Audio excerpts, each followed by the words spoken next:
The rediscovery of a long-lost Renaissance masterpiece in a private collection sent shockwaves through the art world. Yet a seemingly insignificant speck of dust embedded in its varnish would ultimately prove to be its silent undoing. How could the most brilliant art forger of his generation, a man whose creations defied expert scrutiny, overlook such a minuscule detail that would shatter his entire world? Julian the Curator Thorne had spent a lifetime perfecting the art of deception. His canvases, meticulously aged and indistinguishable from the old masters he replicated, were his silent partners in a grand scheme of art fraud and money laundering. From his unassuming yet surprisingly large atelier in the heart of New York, he moved in the upper echelons of the art world. He rubbed shoulders with wealthy collectors, esteemed museum directors, and even art historians who, unbeknownst to them, were often admiring his unparalleled counterfeits. Thorne's genius lay not just in his artistic skill, but in his obsessive understanding of art history, historical pigments, and the subtle nuances of natural aging. You might have walked through an exclusive gallery, never suspecting that the priceless masterpiece hanging on the wall was, in fact, Thorne's handiwork, a ghost of its true self. Thorne's method was elegant and devastatingly effective. He would identify legitimate but perhaps less famous pieces for sale. He would acquire them, then create an exact, flawless replica, sometimes even improving upon the original's condition. The genuine article would then vanish into a private, off-market collection or be sold quietly for pure, untraceable profit. The replica, however, would be subtly introduced back into the legitimate art world, sometimes through an unwitting auction house, sometimes as a discovery from a long-lost collection. These forgeries, imbued with a fabricated but believable provenance, would then be sold multiple times among a network of complicit shell companies or even unwitting legitimate buyers. Each transaction inflated its perceived value, washing millions of illicit funds, from drug trafficking, corporate embezzlement, or even political corruption, through the seemingly clean art market. His coercion was soft, almost imperceptible.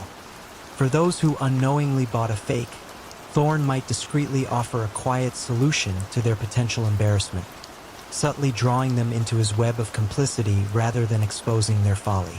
For nearly 2 decades, Thorne's forgeries fooled experts, passed traditional scientific scrutiny, and netted him and his silent partners billions.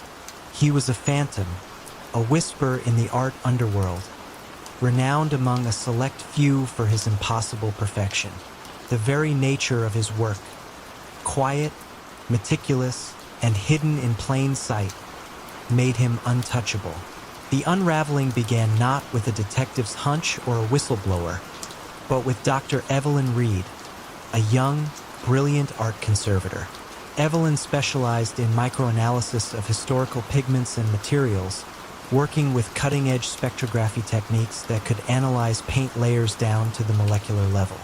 She was tasked with a minor restoration on a newly discovered 17th century Dutch landscape, an alleged Vermeer that had recently changed hands for a staggering sum, passing through one of the reputable auction houses Thorne often used. The painting had all the hallmarks of authenticity, the delicate brushstrokes, the play of light, the subtle network of craquelure that develops over centuries. As Evelyn meticulously cleaned the painting under a powerful, specialized microscope, her eyes caught an anomaly. Deep within the final varnish layer, almost invisible to the naked eye, was a tiny, almost microscopic fleck of brilliant blue, no larger than a grain of sand. It was a speck of modern synthetic ultramarine, a pigment not invented until the 19th century, a good 2 centuries after the painting was supposedly created. It was an anachronism, a single, impossible error in a seemingly perfect forgery. The speck was so small, so deeply embedded, it had likely been an accidental inclusion from a modern studio environment, perhaps from a brush Thorne had used on another, contemporary piece before meticulously working on the Vermeer. Evelyn, with her scientific precision, knew this tiny anachronism was irrefutable. It couldn't be explained away as a later restoration or contamination. She reported her findings quietly to her museum director, who, recognizing the gravity of the discovery, contacted Interpol's Art Crime Unit. Agent Richter, a quiet but relentlessly persistent investigator, took the lead. Richter didn't immediately reveal the forgery to the public. He used Evelyn's discovery as a silent key, a template. He began to cross-reference other rediscovered masterpieces that had passed through the same auction houses or private collections linked to Thorne, subtly requesting non-invasive material analyses on these pieces. The pattern emerged with chilling clarity. Tiny, almost invisible synthetic fibers, minute traces of modern polymers, or anachronistic pigment specks, all found embedded in the layers of ancient varnish or paint on various old masters.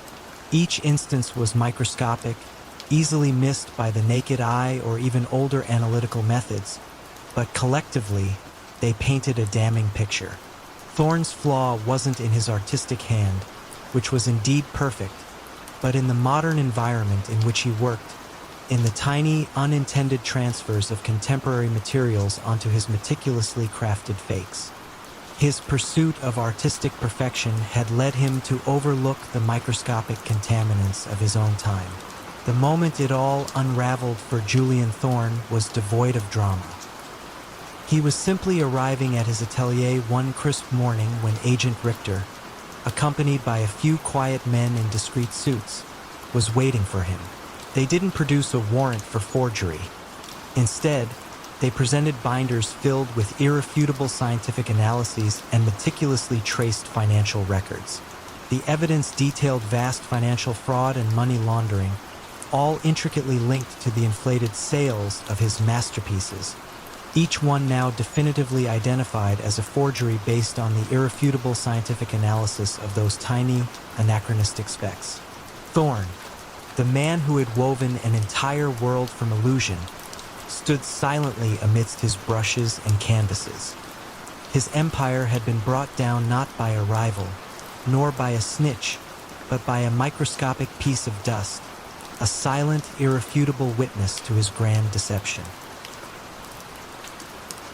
The antique clock shop on a quiet street in Florence, 1955, with its charming chime echoing through the cobblestone alleyways, seemed utterly harmless, a place where time itself was meticulously repaired. Yet, a peculiar trend of rare, pre-war German timepieces appearing for sale at suspiciously low prices puzzled local collectors, prompting a silent question. How could such an artisanal front conceal a sophisticated network for smuggling historical artifacts, and what single, almost imperceptible detail in a seemingly perfect antique finally led to its quiet exposure? In the heart of Renaissance Florence, amidst a city steeped in art and history, Marco, the chronometer Rossi, presented himself as a meticulous and passionate horologist, a master craftsman restoring antique clocks. His shop, Il Tempo Antico, was a sanctuary for timepieces, drawing collectors and enthusiasts from across Europe. Beneath this veneer of quiet artistry, however, Marco was the central orchestrator of an illicit trade in stolen and smuggled historical artifacts, particularly those looted during World War II, leveraging the intricate world of antique restoration as a perfect cover. Marco's criminal strategy was one of extreme subtlety and deep historical knowledge. He didn't deal in stolen paintings or sculptures that would attract immediate high-profile attention. Instead, he specialized in smaller, less conspicuous, but equally valuable items. Antique maps, rare scientific instruments, precious manuscripts, and, of course, the German timepieces that were his specialty. Many of these items had been taken during the war, their provenance deliberately obscured. He used his reputation as a respected restorer to acquire these items, often at greatly reduced prices from individuals who were either unaware of their true value or desperate to offload them without scrutiny. His network was built on discreet contacts. Disaffected former soldiers who had found treasures during the war, private collectors with lax ethical standards, and corrupt customs officials across Europe who overlooked his carefully packaged shipments. The timepieces, meticulously disassembled and reassembled, were the perfect vehicle for smuggling.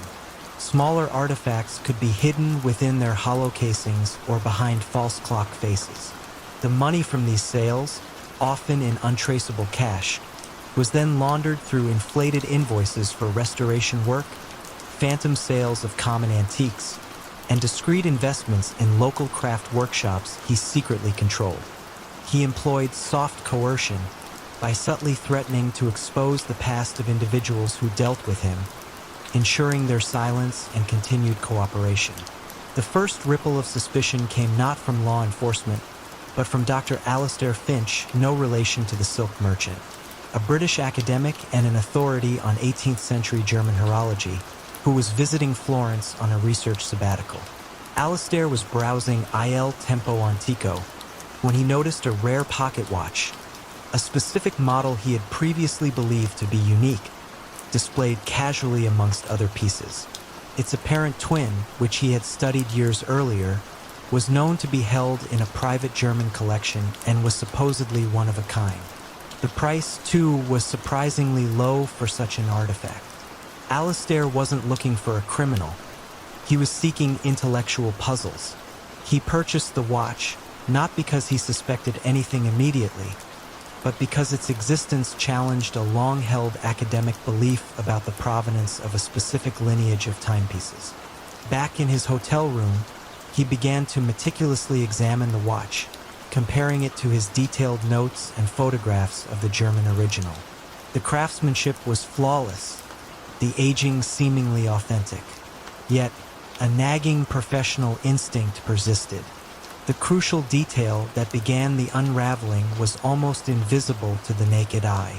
Alistair, using a powerful jeweler's loupe, noticed a microscopic tool mark on the inner mechanism of the Florentine watch. It was a minutely different scratch pattern, almost imperceptible, from the one he knew belonged to the original 18th century German watchmaker. He cross-referenced this with known tool marks from various historical periods and found that the mark on Marco's watch was consistent with a specific type of engraving tool that only became widely available after the turn of the 20th century, long after the watch was supposedly made. This wasn't a crude fake. It was an incredibly sophisticated one, created or heavily altered in the modern era. Alistair didn't alert the police immediately. His primary goal was academic verification. He subtly cultivated a relationship with Marco, visiting the shop regularly under the guise of intellectual curiosity, engaging him in conversations about restoration techniques and historical manufacturing. He observed Marco's quiet, almost unblinking focus, his seemingly encyclopedic knowledge, and the curious procession of discreet individuals who visited the shop at odd hours, often leaving with nondescript packages. He also noticed that Marco seemed unusually eager to acquire specific types of seemingly ordinary, but historically displaced, items. The moment it all unraveled for Marco was not a dramatic confrontation, but the quiet presentation of incontrovertible academic proof. Alistair, having gathered enough subtle evidence, including microscopic photographic comparisons of other restored artifacts in Marco's shop that also bore the telltale modern tool marks, quietly approached a special unit of the Italian Carabinieri's Cultural Heritage Protection Command. He presented them with his detailed forensic horological analysis, demonstrating how the restoration was, in fact, an intricate process of redating and recontextualizing stolen historical artifacts, using genuine parts combined with modern alterations to bypass authentication. Marco Rossi's quiet empire didn't collapse with a bang. It dissolved with the silent precision of scientific evidence. The Carabinieri, acting on Alistair's meticulous findings, didn't raid Il Tempo Antico. Instead, they conducted a quiet, comprehensive audit of his inventory, requesting detailed provenance for every item and cross-referencing his meticulous restoration logs with the specific toolmark analysis provided by Alistair. Faced with irrefutable proof that his restorations were actually an elaborate form of historical laundering, Marco quietly confessed, his facade of artistry crumbling under the weight of his own meticulous deceptions. The antique clock shop, once a charming front for a vast criminal enterprise, became a somber reminder that sometimes the most dangerous secrets are hidden in the ticking mechanisms of time itself, waiting for the quiet, discerning eye to find the single misplaced gear. A perfectly executed corporate takeover, hailed in financial journals as a masterclass in strategic acquisition, left an uncomfortable silence in its wake, a chilling emptiness that belied the public celebration. How could such a seemingly brilliant business strategy be a front for something far more sinister? And what was the true, quiet cost of such cold, calculated dominance? In the gleaming skyscrapers of 1980s New York City, Julian Thorne, often referred to as the executive, cut an impressive figure. As the sharp-suited head of Thorne Acquisitions, he was a name whispered with a mix of awe and trepidation in boardrooms across the nation. His firm specialized in mergers and acquisitions, with a particular knack for identifying undervalued companies ripe for restructuring. Publicly, he was lauded as a visionary, a man who could turn failing enterprises into profitable ventures. Privately, Julian was a master of a new kind of criminal enterprise, one that wielded balance sheets instead of firearms and leveraged financial vulnerability over physical intimidation. Julian's rise was built on a chillingly detached intellectual approach to corporate prey. He didn't engage in typical racketeering. His method was far more insidious, corporate asset stripping disguised as legitimate M&A. He targeted mid-sized, often family-owned businesses that were struggling or had valuable underutilized assets, be it prime real estate, proprietary software, or a loyal customer base. His offers were always just generous enough to entice owners weary of battle, but the terms of the deals were meticulously crafted to leave them with little recourse once the ink was dry. Once a company was acquired, Julian would swiftly move to liquidate its most valuable physical assets, selling them at inflated prices to a network of shell corporations he secretly controlled.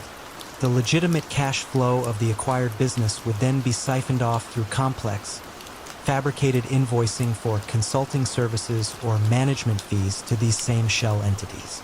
Meanwhile, the original company would be loaded with fraudulent debt, its assets mortgaged to the hilt before being declared bankrupt, leaving the former owners and often unsuspecting banks holding a worthless shell while the true value had already been meticulously extracted and laundered through his intricate web of offshore accounts and legitimate reinvestments in new tech ventures or commercial properties. His soft coercion was the threat of financial ruin. If an owner resisted his offer, or a key employee threatened to expose his methods, Julian didn't send thugs. He deployed his team of highly aggressive corporate lawyers, initiating a flurry of lawsuits, spreading damaging rumors in the financial press, or subtly manipulating stock prices to devalue the target company, forcing capitulation through overwhelming legal and financial pressure. It was a silent, relentless war fought in courtrooms and stock exchanges. The first faint tremor in Julian's meticulously constructed edifice came from an unexpected quarter. Evelyn Reed, a junior internal auditor at a major commercial bank that had financed several of Thorne Acquisitions' recent deals. Evelyn was not looking for a criminal mastermind. She was simply obsessed with anomalies in financial data. She noticed a peculiar pattern.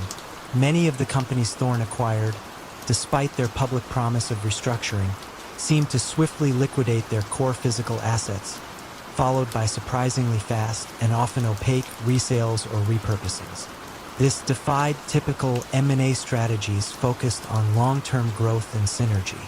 Evelyn, driven by a quiet, almost obsessive need for numbers to add up, began pulling at these threads. Why were profitable product lines abruptly shut down? Why were prime real estate assets consistently sold below market value to obscure trusts? only to resurface at higher values under different, yet seemingly connected ownership. She traced the labyrinthine flow of funds, noticing that many of the companies Thorne acquired quickly became hollow shells, or their assets were mortgaged to the hilt. Then the original company was bankrupted, leaving the bank holding worthless paper, while the underlying value had already been extracted. The crucial detail that truly began the unraveling was Evelyn's discovery of a recurring, subtle pattern.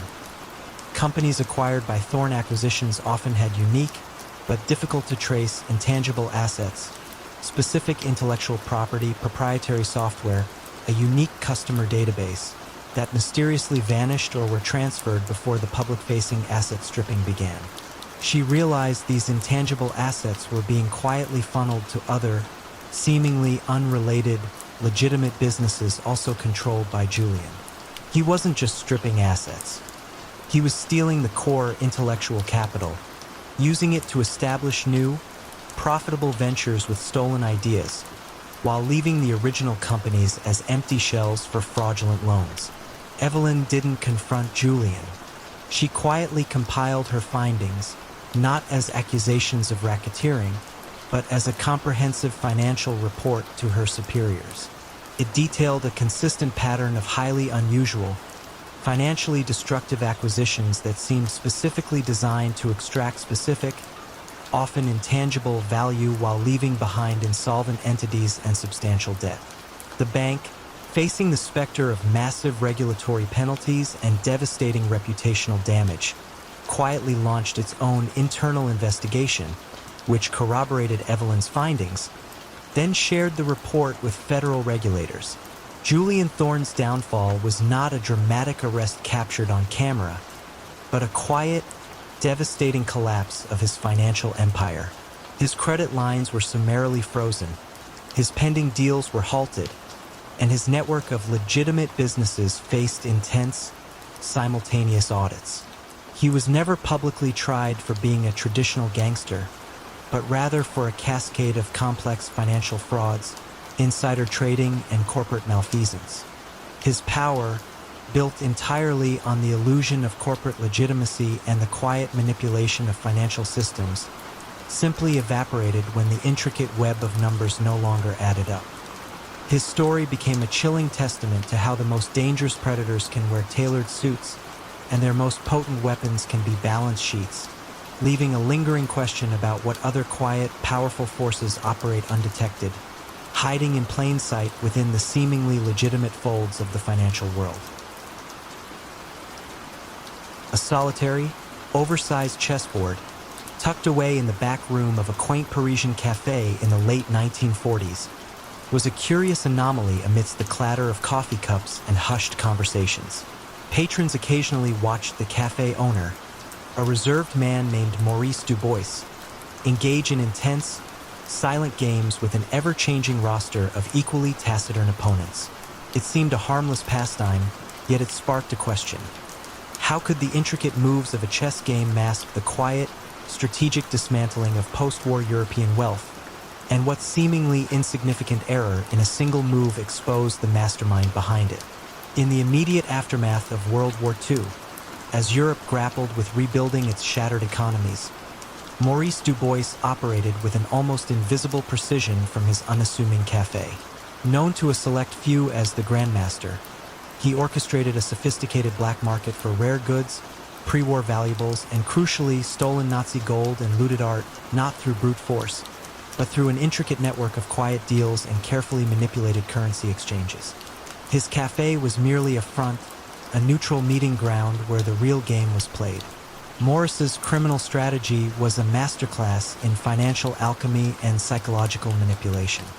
He understood the desperate need for capital in a war-ravaged continent and the desire of many to discreetly offload assets without attracting attention. He specialized in soft coercion, leveraging hidden vulnerabilities, whispers of past collaborations, or the quiet threat of exposing wartime secrets to compel individuals to sell their assets at far below market value. The chess games were his true language. Each move on the board mirrored a transaction, a movement of goods, a transfer of funds, or a subtle message passed between silent partners.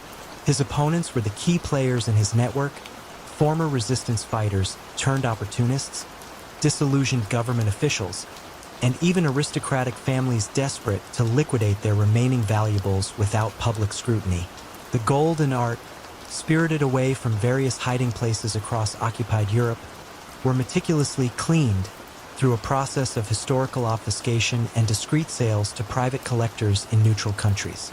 Maurice would arrange for seemingly legitimate art dealers to rediscover lost masterpieces or for Swiss banks to process large, untraceable deposits under the guise of post-war reconstruction funds. His genius lay in his ability to make illicit gains appear as part of the chaotic, yet legitimate, reordering of Europe's economy. The first hint of this meticulously constructed empire came not from a police investigation, but from a persistent, sharp-witted journalist named Genevieve Dubois, no relation, who was researching an article on the surprisingly robust resilience of Paris's black market. Genevieve was drawn to the cafe by a tip about an unusually high number of foreign dignitaries and wealthy individuals frequenting such an unremarkable establishment.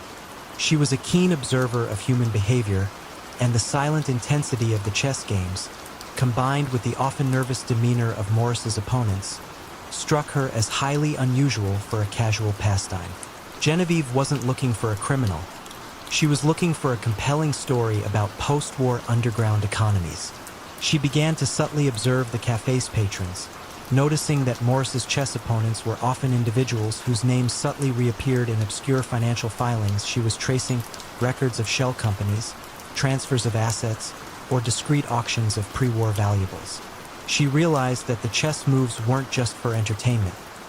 They were coded conversations, a silent language understood only by those deeply embedded in the network. Her quiet investigation began with piecing together the subtle signals. A knight's move to a specific square might signify a new shipment of gold. A pawn advancement, a currency exchange rate, and a queen's sacrifice, a large-scale transfer. She started to map the patterns, noticing that the games often ended abruptly after a critical move, or that players would arrive with one set of expressions and leave with another entirely.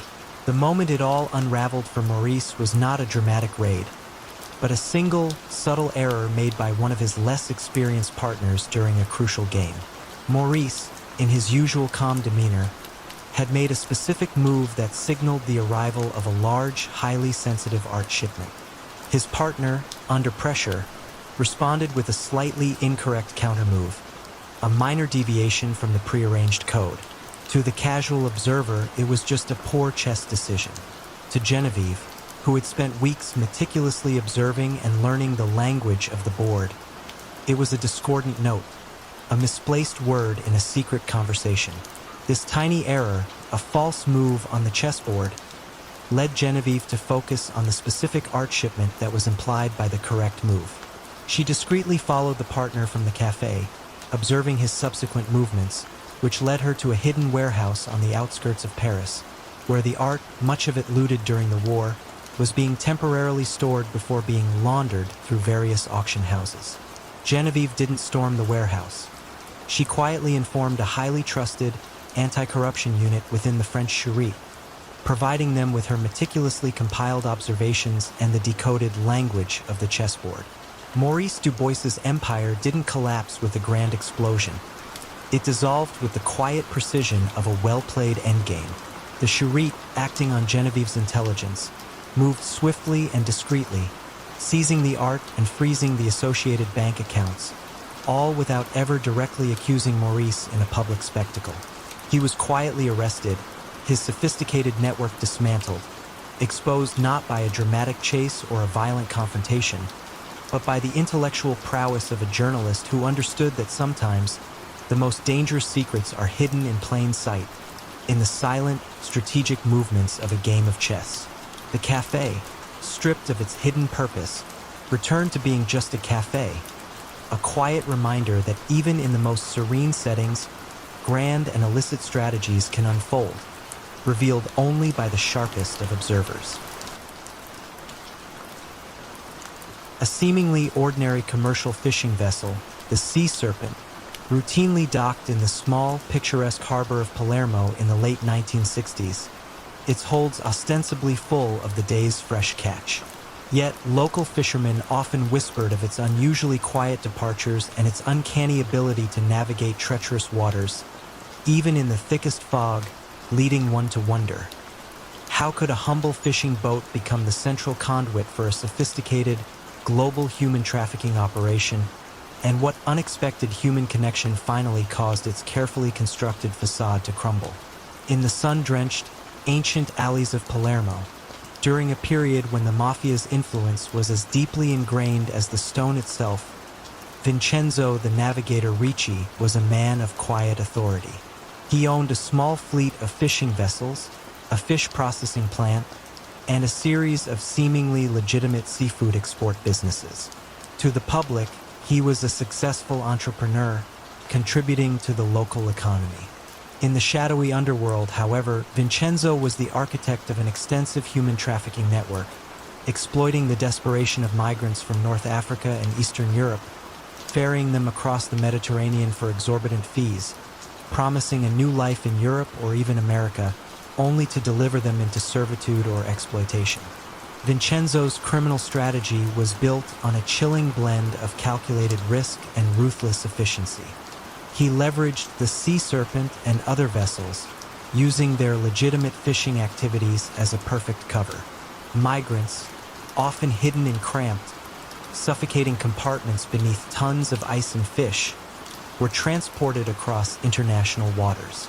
Upon arrival, they were not set free, but handed over to various organized crime syndicates, forced into labor in agriculture, construction, or illicit enterprises, effectively becoming modern-day indentured servants. The money from these operations, vast sums often paid in advance by desperate families, was meticulously laundered through his seafood empire. Inflated invoices for non-existent fish exports, phantom fishing hauls, and the sale of legitimate seafood at artificially high prices to shell corporations he controlled. His power stemmed not from overt violence, but from a pervasive network of corruption that stretched from port authorities who turned a blind eye to customs officials who stamped false documents. He held sway over desperate communities through a chilling combination of promises and subtle threats, ensuring that no one dared to speak out against the benevolent navigator who provided a slim, often illusory, hope of escape. He provided loans to families, securing their future payment by holding relatives hostage, a form of financial and emotional blackmail that ensured compliance. The first tremor in Vincenzo's empire came not from law enforcement, but from the unexpected conscience of a young, idealistic doctor named Isabella Moretti.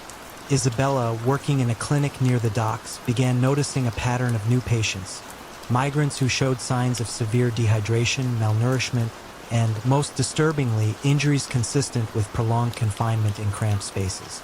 They were always accompanied by guides who spoke for them, their eyes betraying a profound fear. The guides often paid in cash with old, worn banknotes, and their stories about how these migrants had arrived were always vague, almost rehearsed. Isabella wasn't looking for a criminal network. She was looking for answers to the quiet suffering she witnessed. She noticed that many of these new patients shared a common, subtle detail: a faint, almost imperceptible discoloration on their skin, a unique residue left by the kind of non-toxic, food-grade coolant used in commercial fishing vessels, particularly those that transported fresh fish on ice. This seemingly insignificant detail, combined with their shared physical ailments and fear, piqued her quiet suspicion.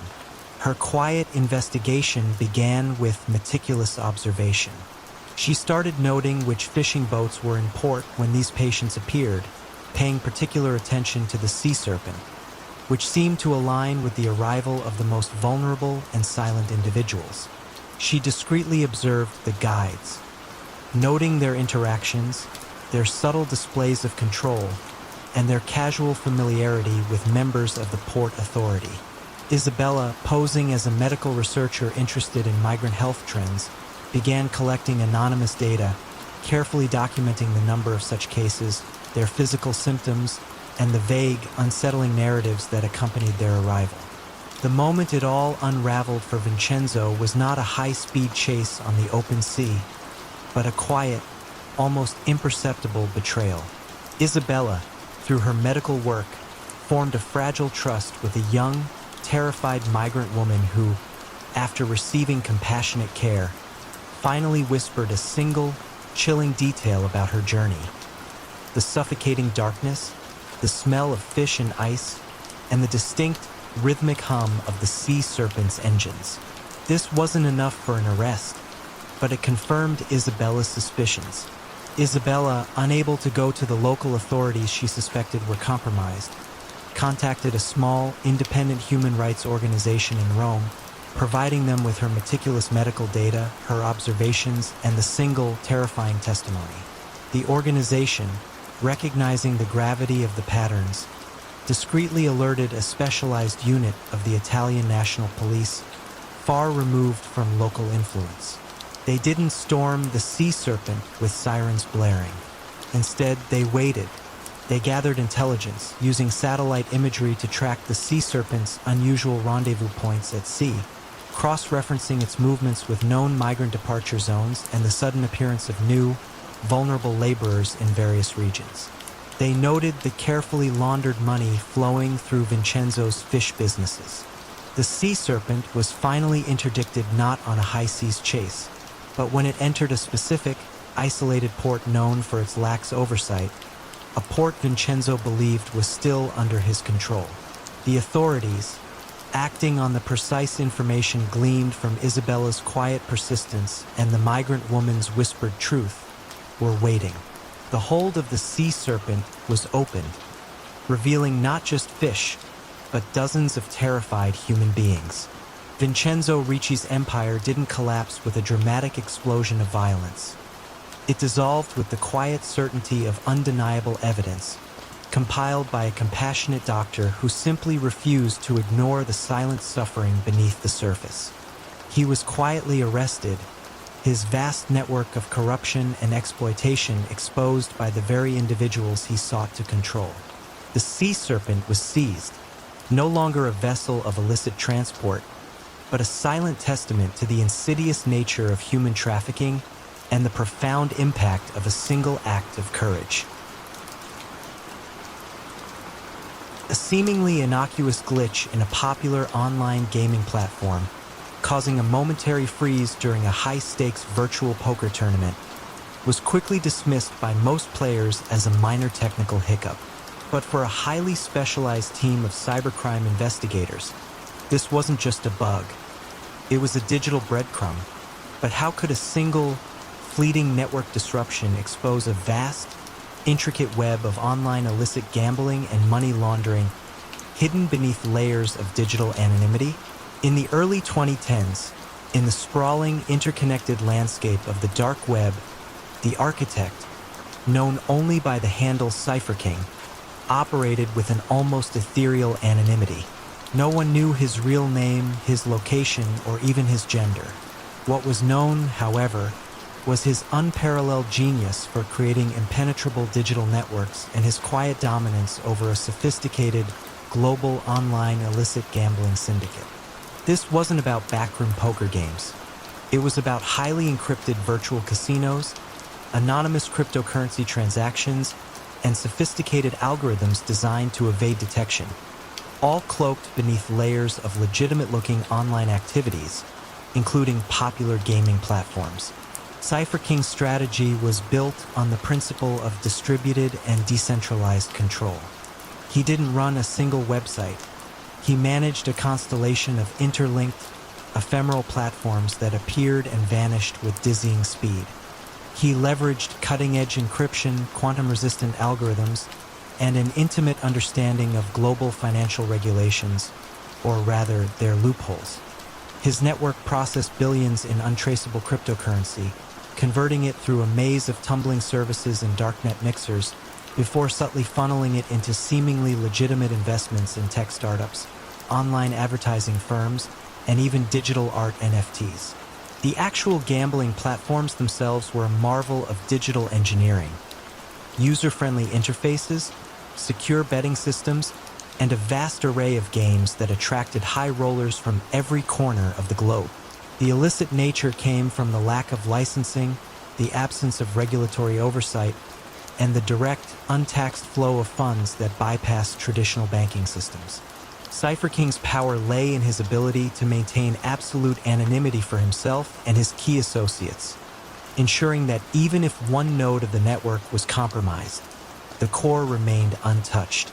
He used soft coercion in the digital realm, subtly leveraging stolen data or exposing embarrassing online activities of individuals who posed a threat, ensuring compliance without ever making direct contact.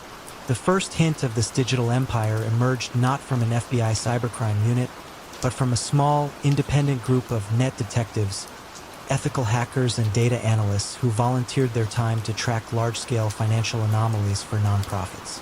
They were primarily focused on uncovering online fraud and scams, but a peculiar pattern of high-volume, low-value cryptocurrency transactions originating from seemingly disparate gaming accounts but converging on a handful of untraceable digital wallets caught their attention.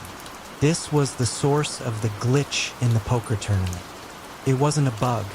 It was a fleeting moment where Cypher King's network, in the process of rapidly rerouting a massive influx of betting funds, experienced a microsecond delay as a new, highly complex encryption layer was deployed. It was a digital heartbeat that, to the trained ear of a net detective, sounded just slightly out of rhythm. One of these detectives, a brilliant but unassuming coder named Anya Sharma, fixated on this anomaly. She reasoned that such a sophisticated yet momentary disruption could only be the result of an equally sophisticated and perhaps illicit underlying system. Anya began her quiet, relentless pursuit. She didn't have law enforcement authority.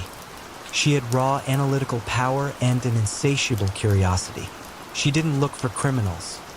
She looked for patterns, for anomalies in the digital noise.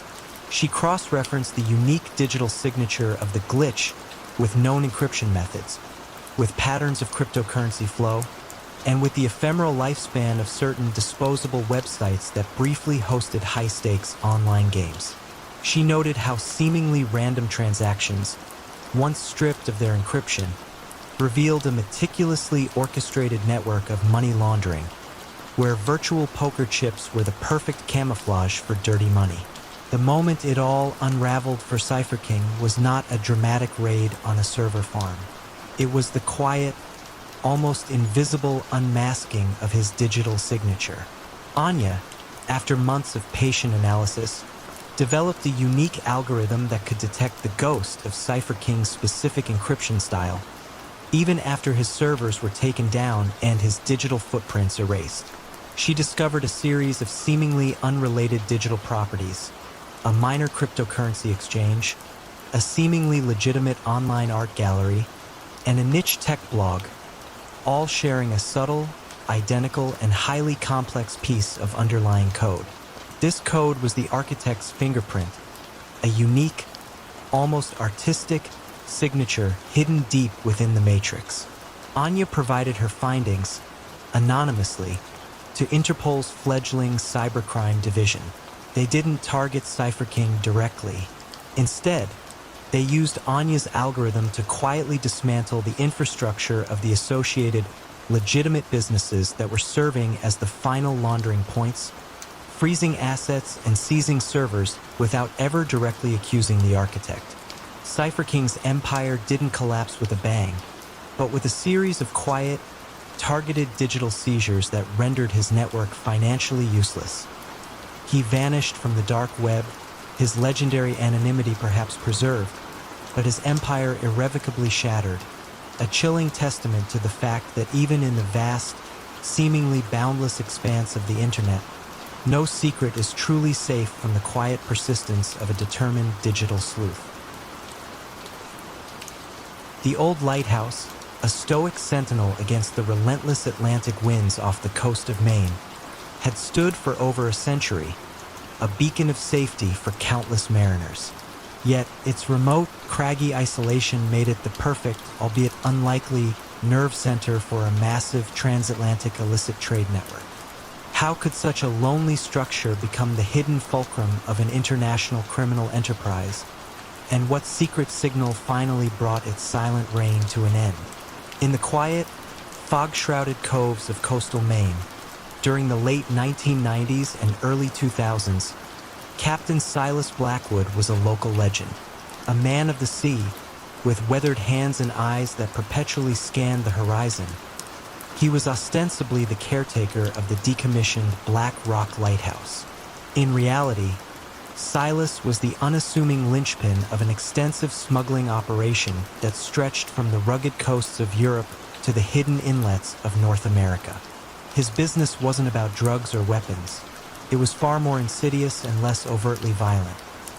The trafficking of illicit tobacco, counterfeit pharmaceuticals, and, most lucratively, untaxed alcohol, a silent tide of contraband washing ashore, eroding national economies one untaxed bottle at a time. Silas's criminal strategy was built on an intricate understanding of maritime routes, weather patterns, and, most crucially, human psychology. He exploited the very vastness and unpredictable nature of the ocean, using old fishing trawlers and repurposed cargo ships to meet larger vessels far out at sea, transferring goods under the cover of darkness and foul weather. The lighthouse, with its commanding view of the treacherous coastline, served as his strategic lookout and communications hub. It was equipped with sophisticated, long-range satellite equipment disguised as antique radio gear, allowing him to coordinate movements with his European partners and monitor Coast Guard patrols without detection. His network was a testament to soft coercion and deeply ingrained local loyalties. Fishermen, struggling to make ends meet, were offered lucrative side jobs, offloading packages under the guise of legitimate cargo. Small-town mechanics provided repairs to vessels that arrived suspiciously empty and departed suspiciously heavy. Corrupt dock officials were paid not to ask questions, or to simply ensure certain manifests were lost. The beauty of Silas's operation was its near invisibility. The contraband moved in small, manageable batches, integrated seamlessly into the daily ebb and flow of legitimate maritime traffic. The payments were always in cash, often routed through obscure, island-based accounts, then subtly woven into legitimate local businesses, fisheries, boat repair shops, even a small, struggling tourist resort. The illicit alcohol, brought in from distilleries in Eastern Europe, was bottled and labeled with fake American brands, then distributed through a network of independent liquor stores and underground clubs, avoiding millions in excise taxes. Counterfeit medications, often ineffective or dangerous, found their way into desperate communities seeking cheaper alternatives. It was a phantom economy, running parallel to the legitimate one, enriching Silas and his syndicate while undermining public safety and government revenue. The first ripple of disruption came not from law enforcement, but from a small, specialized unit of the Treasury Department focused on excise tax evasion. Agent Lena Petrova, a sharp, quietly determined investigator, was tracing a peculiar trend.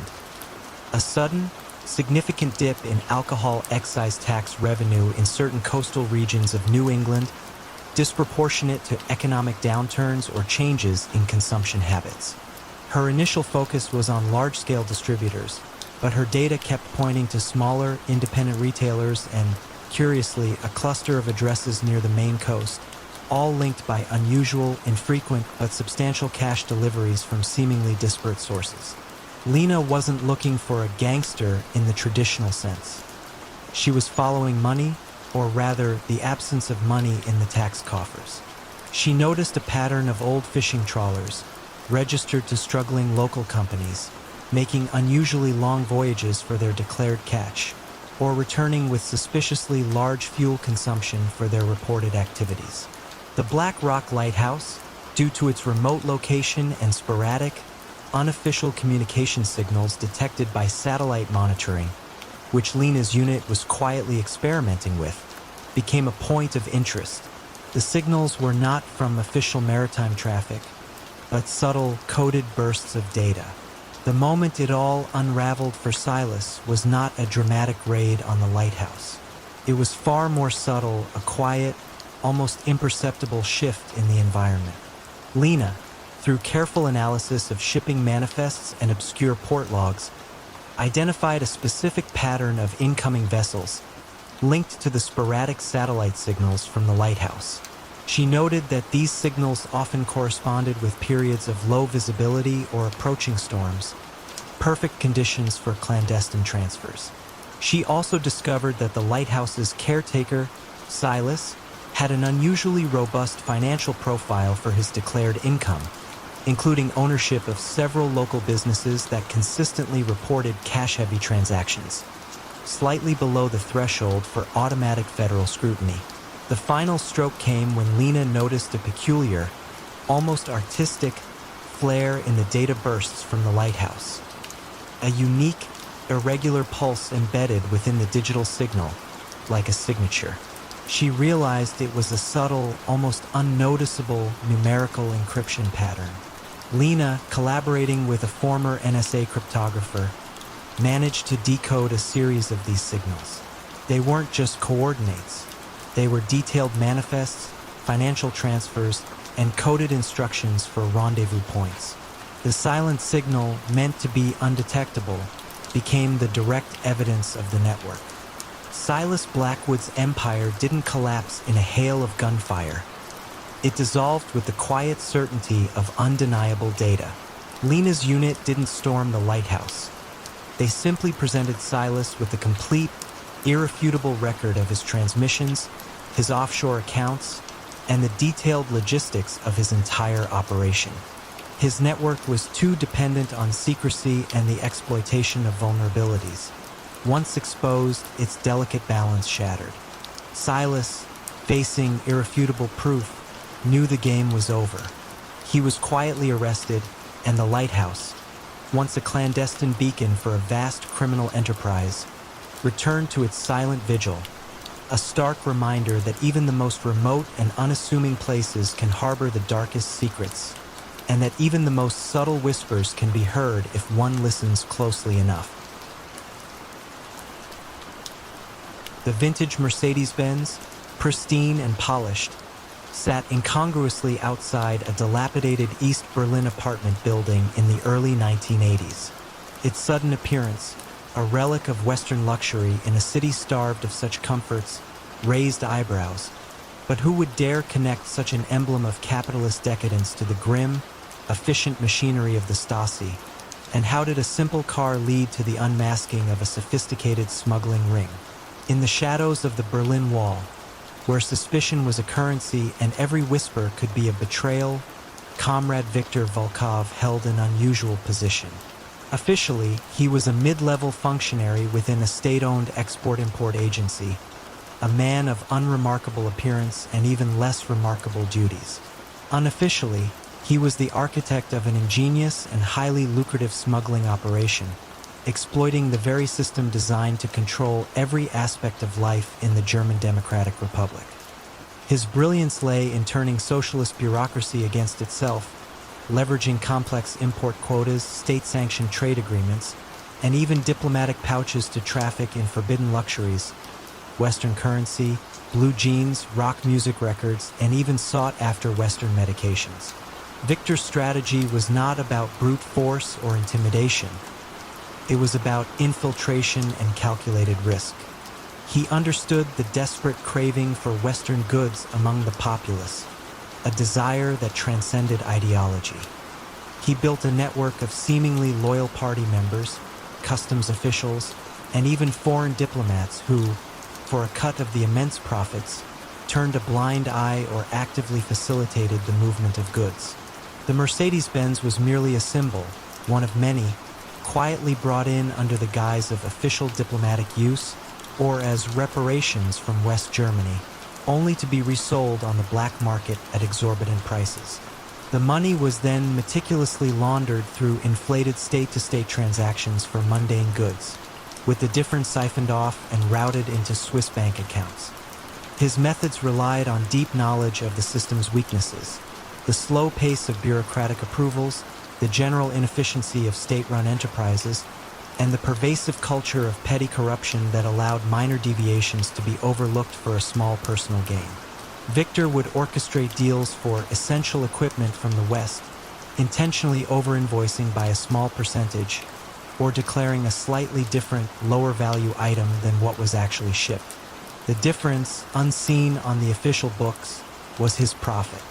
He also leveraged the burgeoning cultural exchange programs, using official delegations as unwitting mules, their luggage often containing more than just souvenirs.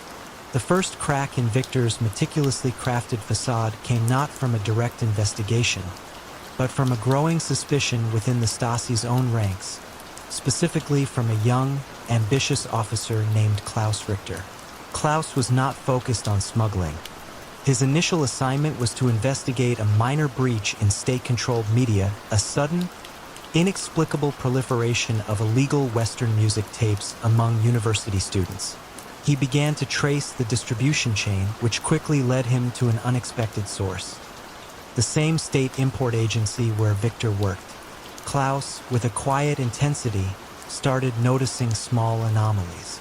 The music tapes, he discovered, were often packaged alongside innocuous-looking spare parts imported for state machinery.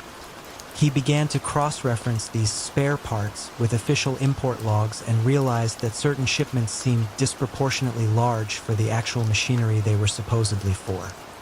He also noted the curious prevalence of high-value Western goods, from designer clothes to rare books, appearing amongst the families of certain mid-level functionaries, far beyond their official salaries.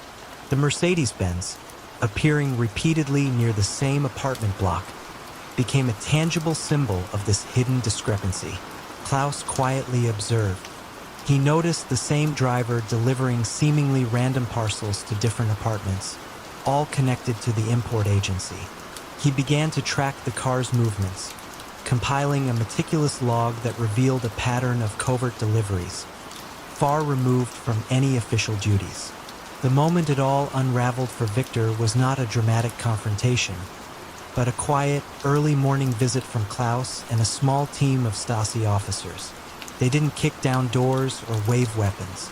They simply presented Victor with a meticulously detailed ledger, compiled by Klaus, cross-referencing import records, black market sales prices, and the movements of the Mercedes-Benz. It showed the true value of the goods Victor had been importing, the actual destination of those goods, and the staggering sums of Western currency that had vanished into private accounts. It was an undeniable, irrefutable map of his entire operation, drawn not with accusations, but with facts. Viktor Volkov's sophisticated system was brought down not by a single act of violence, but by the relentless, methodical, and almost invisible work of a young officer who simply paid too much attention to the subtle anomalies in a tightly controlled society. He was never publicly tried, his downfall quietly erased from official records to avoid exposing the deeper systemic vulnerabilities he had so expertly exploited. His meticulously laundered wealth was confiscated, and the Mercedes-Benz, that shining beacon of Western excess, was quietly repurposed for official use, a silent trophy of the system's relentless, if sometimes slow, victory over its internal threats.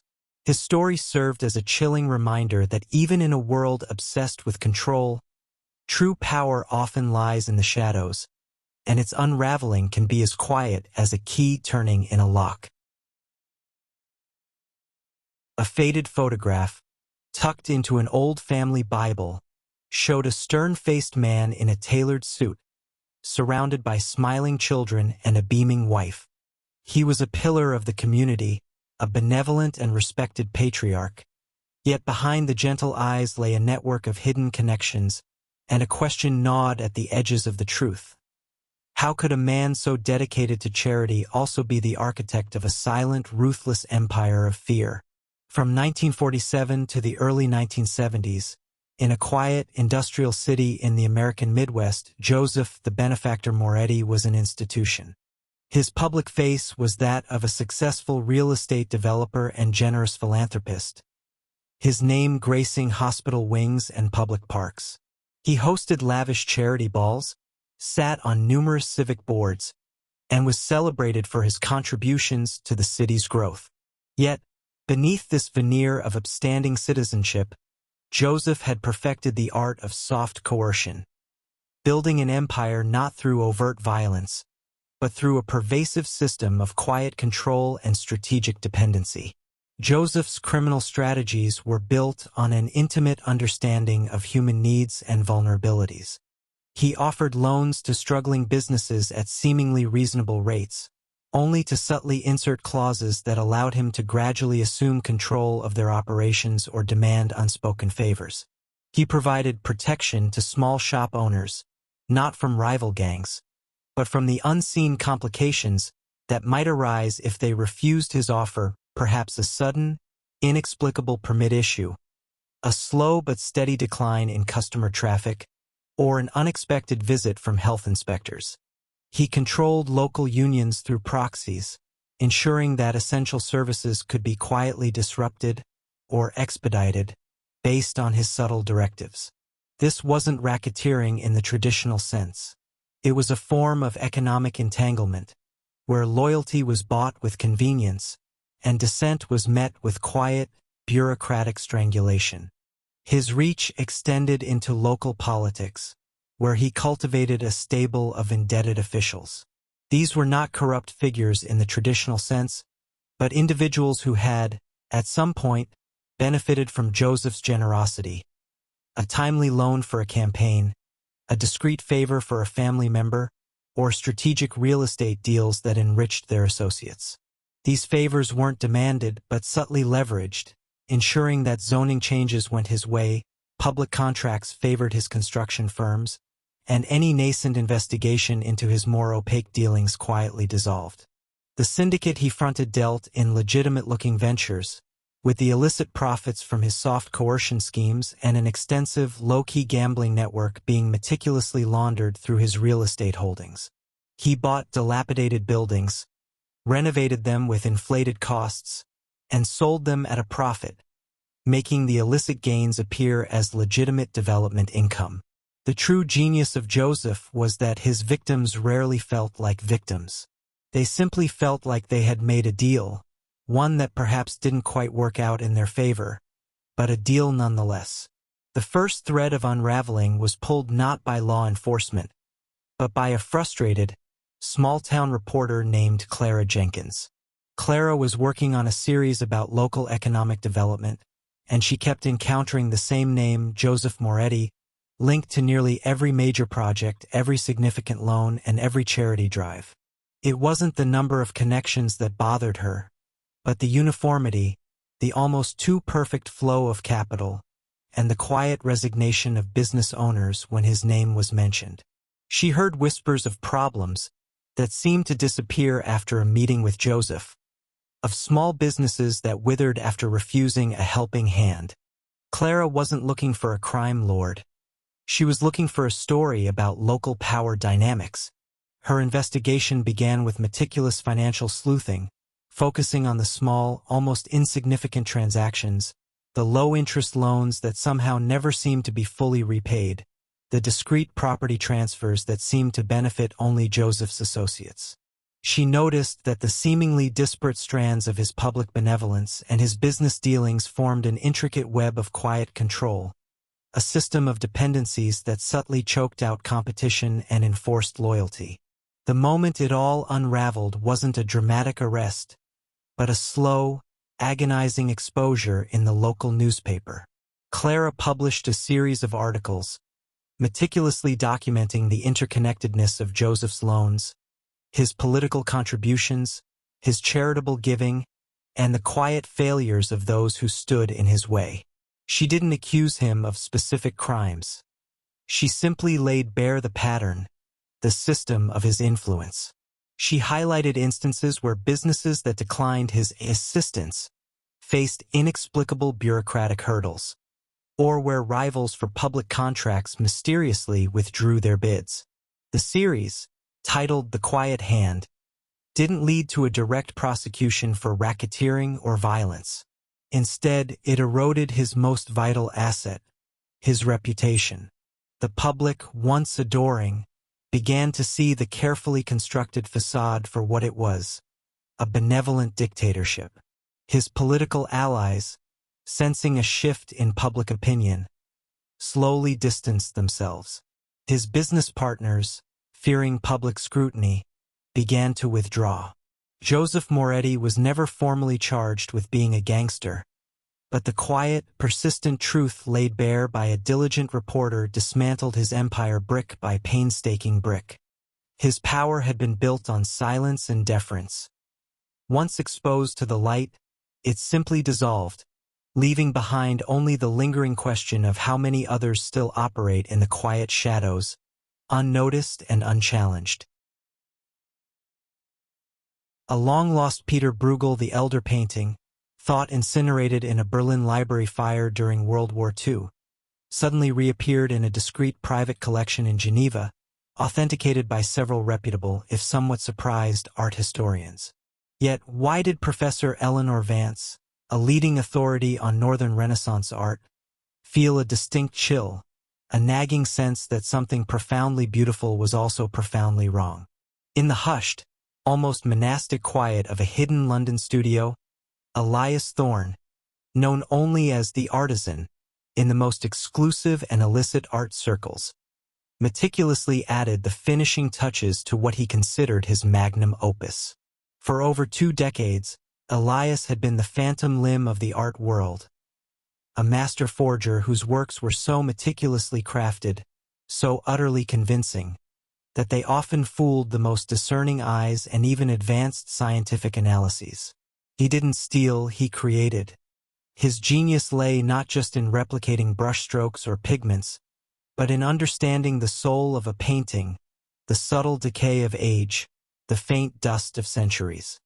His network was built on an invisible web of highly discreet collectors, art dealers with questionable ethics, and even museum curators, all seeking to acquire a masterpiece that couldn't possibly exist or replace one that was too risky to display.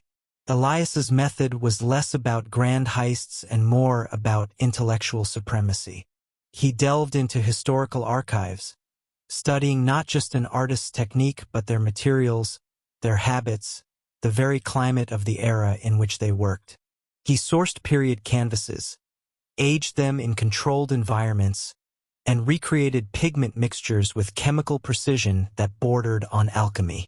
His crimes were of the mind, a silent challenge to the established order of authenticity.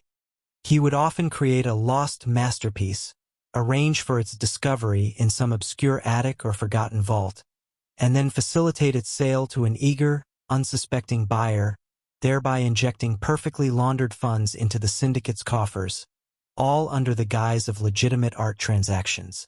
The Bruegel, depicting a vibrant, chaotic village festival, was a testament to his skill.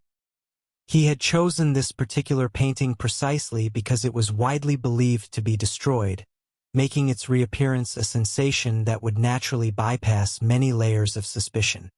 He had spent years researching the painting's original creation, its materials, the specific nuances of Bruegel's later period.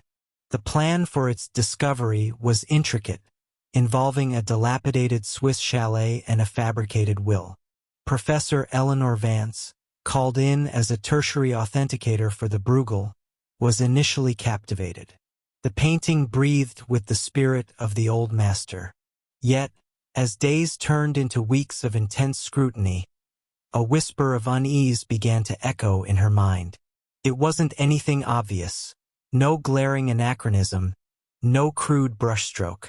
It was far more subtle, a feeling almost akin to synesthesia, where one sense experiences something typically associated with another. The painting felt too perfect. The unraveling began with a tiny, almost imperceptible detail. Eleanor had always held a particular fascination for Bruegel's use of color, especially his blues. She recalled a highly obscure, recently translated 16th-century Flemish merchant's ledger that contained a passing reference to the specific mineral source for the azure pigment Bruegel favored in his later works, a unique or from a now-collapsed mine in the Tyrolean Alps, known for its specific trace elements.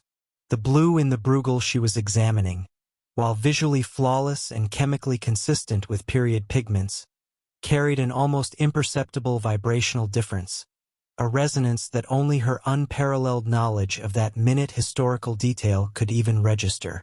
The specific trace mineral signature, when she finally managed to run a microscopic spectroscopic analysis in secret, simply wasn't quite right for the specific Tyrolean source. It was from a period-appropriate but different source. Eleanor didn't immediately alert the authorities. Her pursuit was academic, a quiet, almost obsessive desire to understand how such a masterpiece could be so utterly convincing, yet possess this one infinitesimal flaw. She began to subtly investigate the provenance, the seemingly miraculous discovery, tracing the quiet network of intermediaries, not looking for a criminal, but for an artist who could be this brilliant, and yet make such a singular, almost undetectable intellectual slip. She used her academic connections, posing hypothetical questions, probing the art market's discreet underbelly, until she slowly began to piece together the identity of the artisan and the quiet, sophisticated network that facilitated his creations. Elias Thorne's empire didn't collapse with a dramatic raid. His undoing came via a single, elegantly understated message left by Eleanor with a mutual, albeit unwitting, contact, a highly respected but ethically flexible art dealer who had facilitated the Bruegel sale. The message was simply, "The Tyrolean blue is exquisite, but its heart beats with the wrong mountain." Elias received the cryptic note and understood its chilling implications immediately. The game was over. He quietly dismantled his studio, destroying every remaining tool, every pigment, every half-finished canvas. He vanished as discreetly as he had operated, leaving behind only the ghost of his legend and the perfectly imperfect Bruegel, a testament to his genius and the quiet, relentless precision of a single art historian. The question of whether he ever painted again, or if he merely became another lost master, remains an enduring whisper in the hallowed halls of art history. A single, misplaced decimal point in a customs form. That was all it took for the edifice to begin its slow, silent crumble. But how could such a minor clerical error expose a criminal enterprise built on millions? In the heart of bustling New York City, circa 1958, stood the unassuming facade of Finch and Sons Silk Imports. To the casual observer, Alastair Finch was a man of impeccable taste and shrewd business acumen, known for his exquisite silks imported from the Far East. His office, a sanctuary of hushed conversations and the soft rustle of fine fabrics, exuded an air of old-world respectability. Yet, beneath this polished veneer, Finch and Sons was a meticulously crafted conduit for an extensive money laundering operation, a vital artery for a powerful syndicate that preferred whispers to shouts and ledgers to brute force. Alastair had built his empire on quiet coercion and an uncanny ability to identify vulnerabilities. He didn't threaten with fists, but with the subtle erosion of a person's reputation, the exposure of a hidden truth, or the strategic manipulation of financial leverage. His network extended from dockworkers who overlooked discrepancies in manifests to bank clerks who turned a blind eye to unusually large cash deposits. The silk imports were merely a convenient, high-value commodity to justify the vast sums of money flowing through his accounts, making illicit gains appear to be legitimate profits from international trade. For nearly 2 decades, the system operated flawlessly. Funds moved from illicit ventures, illegal gambling dens, discreet blackmail schemes targeting influential figures, and underground loan sharking operations through a labyrinth of shell corporations and offshore accounts, before finally re-emerging as revenue from Finch and Sons. The syndicate valued Alastair for his discretion and ingenuity, his capacity to transform dirty money into clean capital without drawing undue attention. He was an artist of obfuscation, his canvas the complex tapestry of international finance. The first tremor in this seemingly unshakable structure came not from a rival gang or an aggressive police raid, but from a new, exceptionally meticulous auditor at the Treasury Department, a man named Arthur Vance. Arthur was not interested in grand conspiracies. He was driven by a quiet, almost obsessive attention to detail. He saw numbers not just as figures but as stories, and the story told by Finch and Sons' meticulously balanced books, while appearing perfect on the surface, had a peculiar rhythm that struck him as just slightly off. It began with the discrepancy of the decimal point, a minuscule error on a declaration for a shipment of raw silk from Hangzhou. It was quickly corrected, almost dismissed, but it piqued Vance's curiosity.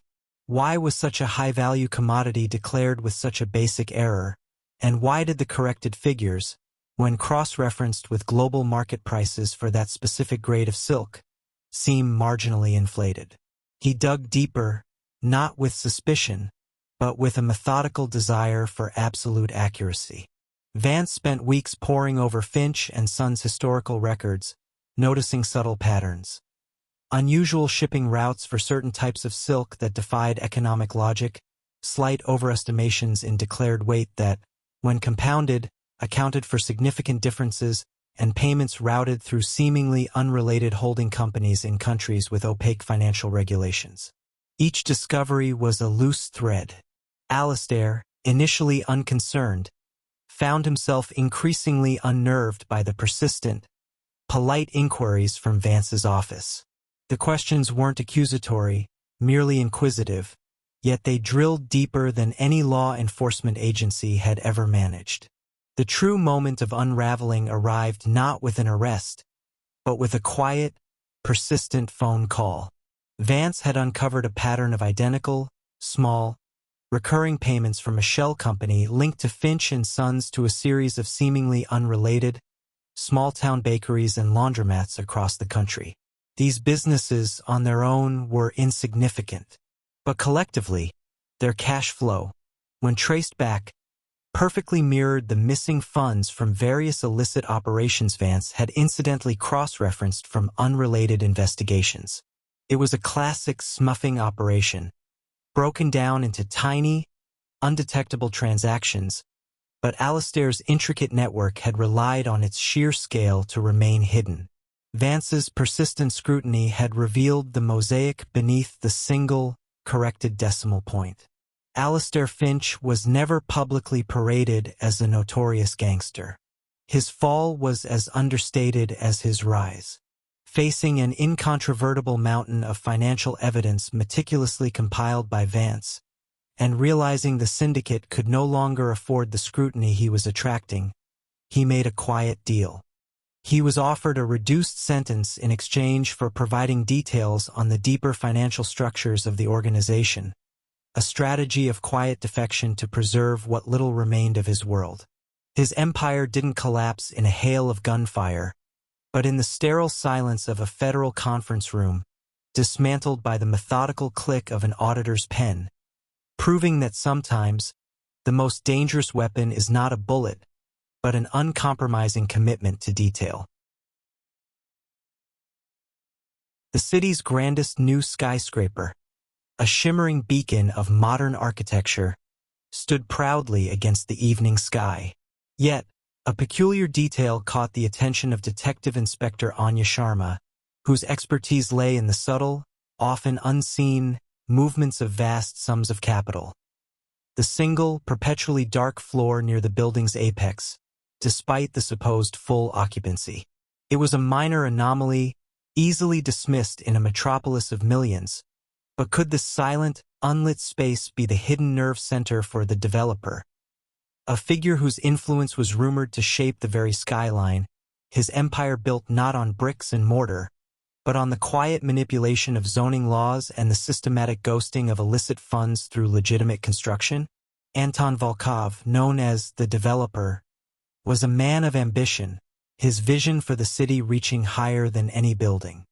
He operated not with overt threats, but with the quiet promise of immense profit and the subtle wielding of influence.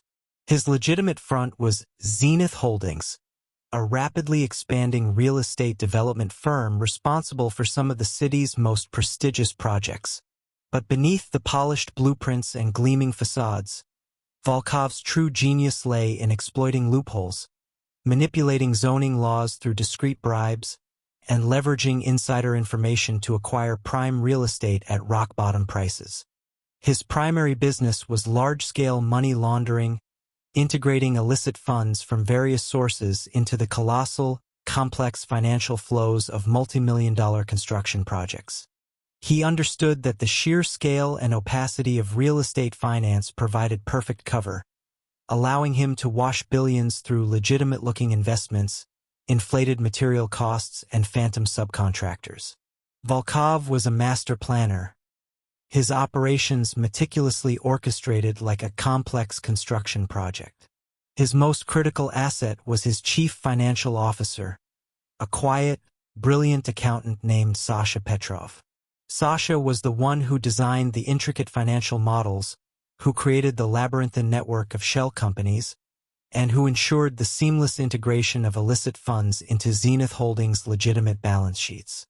He was loyal to Volkov, not out of fear, but from a shared intellectual fascination with the sheer complexity and elegance of their financial architecture. However, a subtle philosophical rift began to emerge between Volkov and Sasha. Volkov, driven by an insatiable hunger for larger projects and greater prestige, became increasingly reckless. He began to demand shortcuts, pushing Sasha to compromise on the very financial discretion that had been their greatest protection, favoring speed and volume over absolute untraceability. Sasha, on the other hand, was growing increasingly disturbed by the sheer scale of the illicit funds they were handling and the growing number of powerful, unsavory figures they were inadvertently doing business with. He saw Volkov's escalating hubris as a dangerous exposure, a betrayal of their original, almost academic pursuit of perfect financial obfuscation. The unraveling began subtly, a tiny crack in the magnificent facade. The perpetually dark floor in the new skyscraper, designed by Sasha as a secure, off-the-books data center and meeting space, was meant to be invisible. But its consistent lack of activity in a building otherwise buzzing with life caught the keen eye of Inspector Sharma, who instinctively understood that true power often hid in plain sight, or in this case, in plain darkness. This minuscule detail, unusual for such a high-profile, fully rented building, piqued her investigative curiosity. Sharma's investigation was a slow, methodical process of connecting seemingly disparate dots across the city's booming construction landscape. She didn't find overt signs of criminality. Instead, she found a pattern of unusually rapid project approvals, inexplicable shifts in zoning regulations, and a remarkably consistent stream of investors whose origins were impossibly opaque. Her focus turned to Zenith Holdings, not because of a direct tip, but because of its uncanny ability to secure the most lucrative projects with an almost supernatural ease. She began to audit the financial flows, not looking for direct illicit payments, but for the unusual volume of legitimate-looking transactions that masked the true source of capital. As the quiet pressure mounted and Sharma's team began to probe the outer layers of Volkov's financial empire, Volkov became increasingly agitated.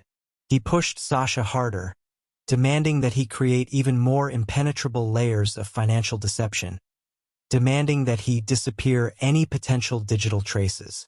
But Sasha, realizing Volkov's actions were becoming desperate and would eventually expose them both, made a critical, quiet decision. He didn't inform directly.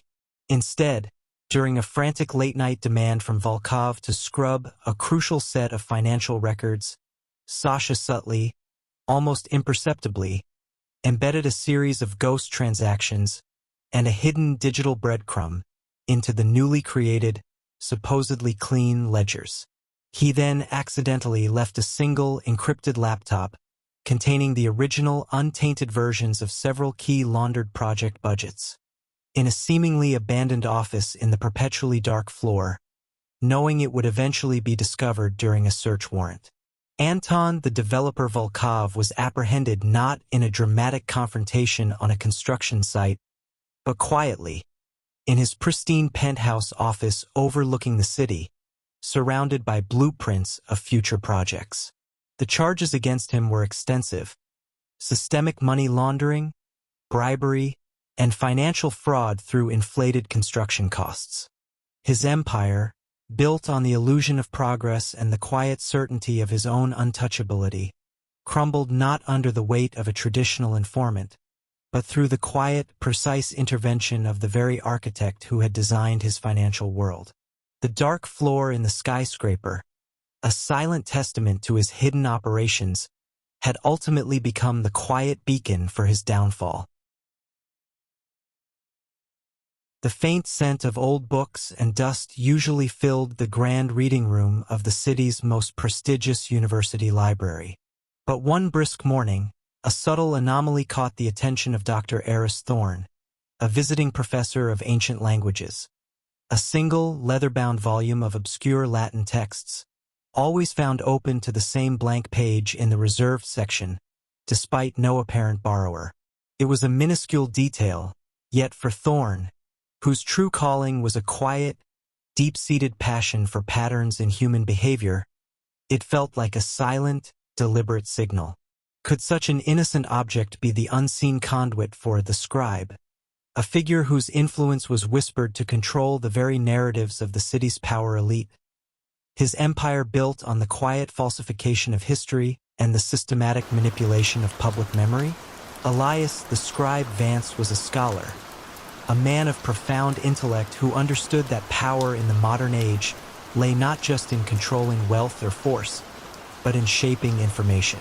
His legitimate front was Vance Historical Archives, a highly respected, seemingly invaluable consultancy for historical research and genealogical services. But within its hallowed, climate-controlled archives, and through its subtle digital networks, lay the true heart of his enterprise. Vance acquired sensitive documents, old wills, land deeds, academic records, even personal diaries, and then, through a meticulous process of forgery, subtle alteration, and strategic rediscovery, he rewrote histories, legitimizing dubious claims to wealth, discrediting political opponents, or quietly reshaping public perception to favor his clandestine clients. His network wasn't built on fear, but on the quiet desperation of individuals seeking to sanitize their pasts or secure their futures. Money laundering for Vance was an elegant process, woven into the astronomical research fees for complex historical projects, the acquisition costs for rare documents, and the consulting fees for his reputation management services. Vance was a recluse, a man who preferred the company of dusty tomes to the clamor of the modern world. His operations were so discreet, so intellectually complex, that they were almost impossible to detect. His most critical asset was his chief archivist and digital forger, a brilliant, unassuming young woman named Lena Morozov. Lena was the one who meticulously altered documents, who created perfectly authentic-looking digital copies of falsified records, and who ensured the seamless integration of these fabricated histories into legitimate databases. She was loyal not out of fear, but from a profound intellectual respect for Vance's genius, a shared fascination with the power of narrative. However, a quiet ethical conflict began to simmer within Lena. Vance, driven by the intellectual challenge and the sheer profit, became increasingly audacious, accepting commissions that involved rewriting significant historical events, essentially erasing truth on a grand scale. He pushed Lena to compromise on the very historical integrity she held sacred, favoring speed and volume over absolute authenticity. Lena, on the other hand, was growing increasingly disturbed by the real-world implications of their work. The legitimate scholars whose reputations were undermined, the families whose true histories were erased, and the public discourse that was subtly poisoned by their carefully crafted falsehoods. She saw Vance's growing detachment from truth as a betrayal of their original, almost artistic pursuit of perfect historical mimicry. The unraveling began subtly, a faint dissonance in the grand symphony of historical record. The blank page in the Latin text at the university library, a place where Lena often left a dummy copy to signal her completed work to a trusted, but unknowingly compromised, courier, caught the attention of Dr. Eris Thorne. Thorne, with his deep understanding of historical texts and his keen eye for minute discrepancies, noticed the subtle, almost invisible watermark on the paper, a new high-tech archival paper that was far too modern for such an old book. This minuscule detail, unusual for such an old volume, piqued his academic curiosity. Thorne's research was a slow, methodical unraveling of what he initially thought was a clever academic hoax. He didn't look for overt criminality. He looked for anachronisms, for patterns of inconsistencies in seemingly legitimate historical documents, and for unusual surges in historical research requests that seemed to coincide with major financial or political shifts. His focus turned to Vance Historical Archives not because of direct evidence, but because of its prominent role in several recently rediscovered documents that, to his scholar's eye, felt subtly wrong. As the quiet pressure mounted and Thorne's academic inquiries began to overlap with a broader federal investigation into historical document fraud, Vance became increasingly agitated.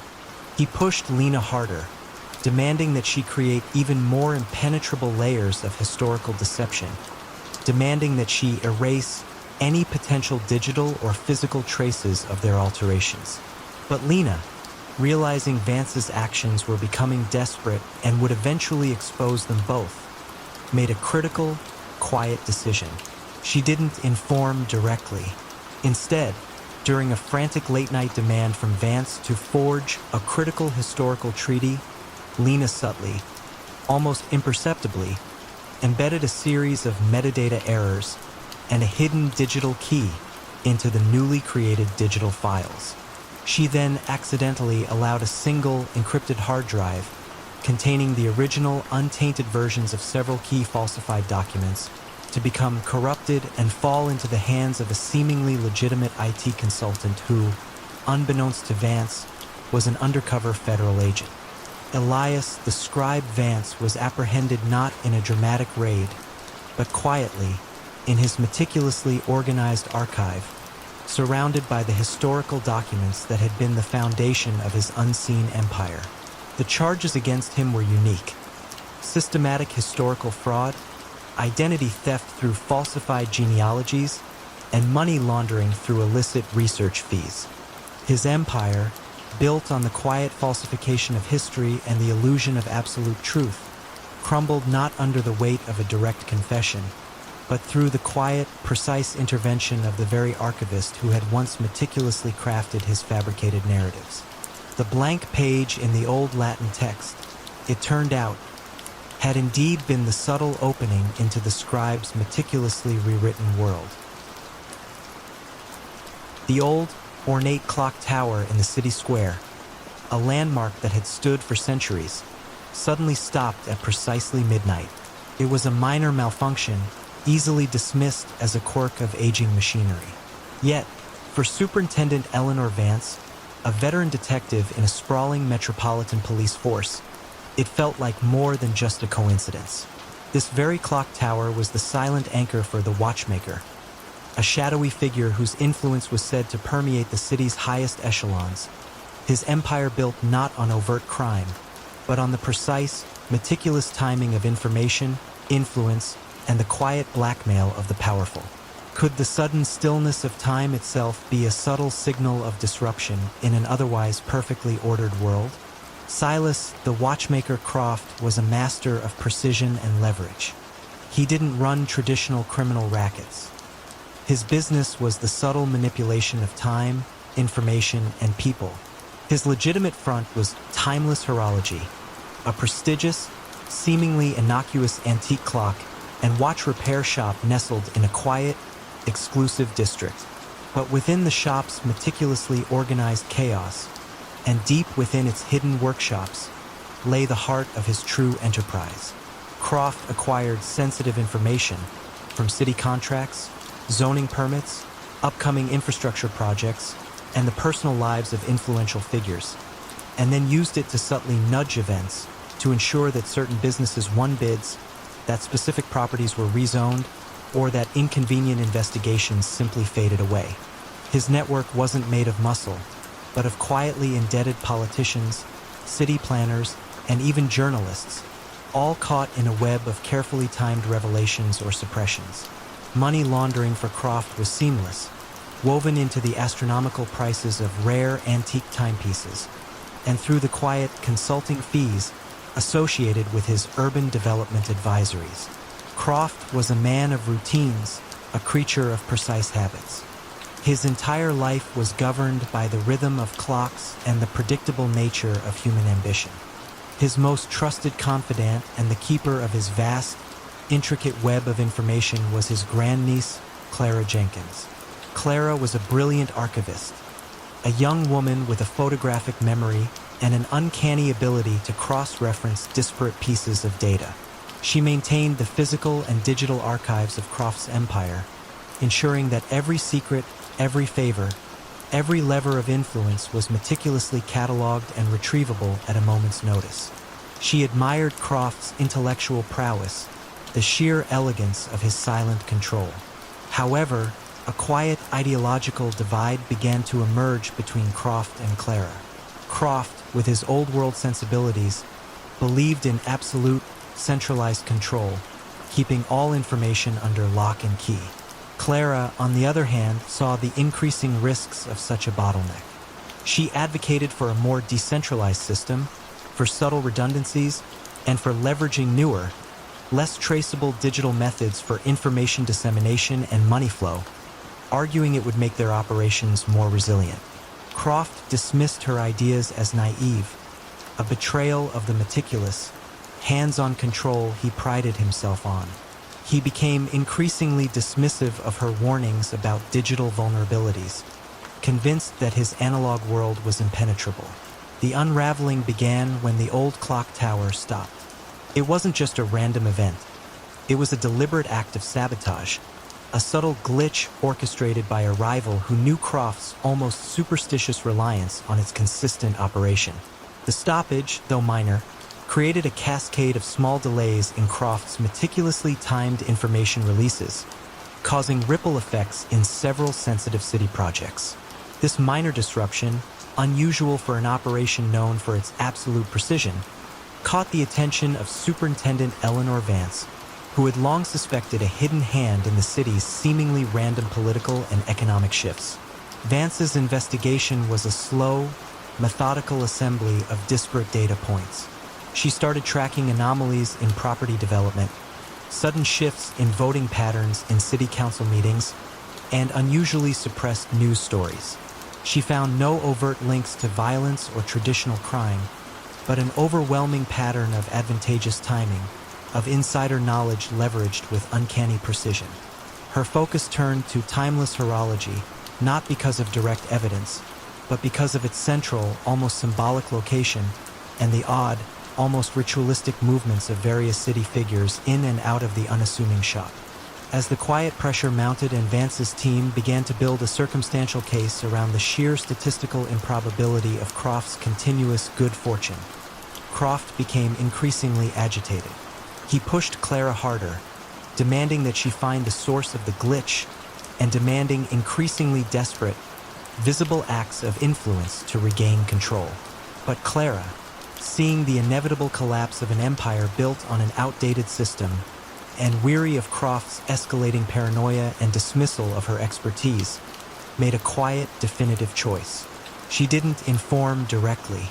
Instead, during a frantic late-night demand from Croft to erase a crucial set of compromising files, Clara subtly altered the data, corrupting them just enough to render them useless to Croft, but leaving them recoverable by a sophisticated forensic team.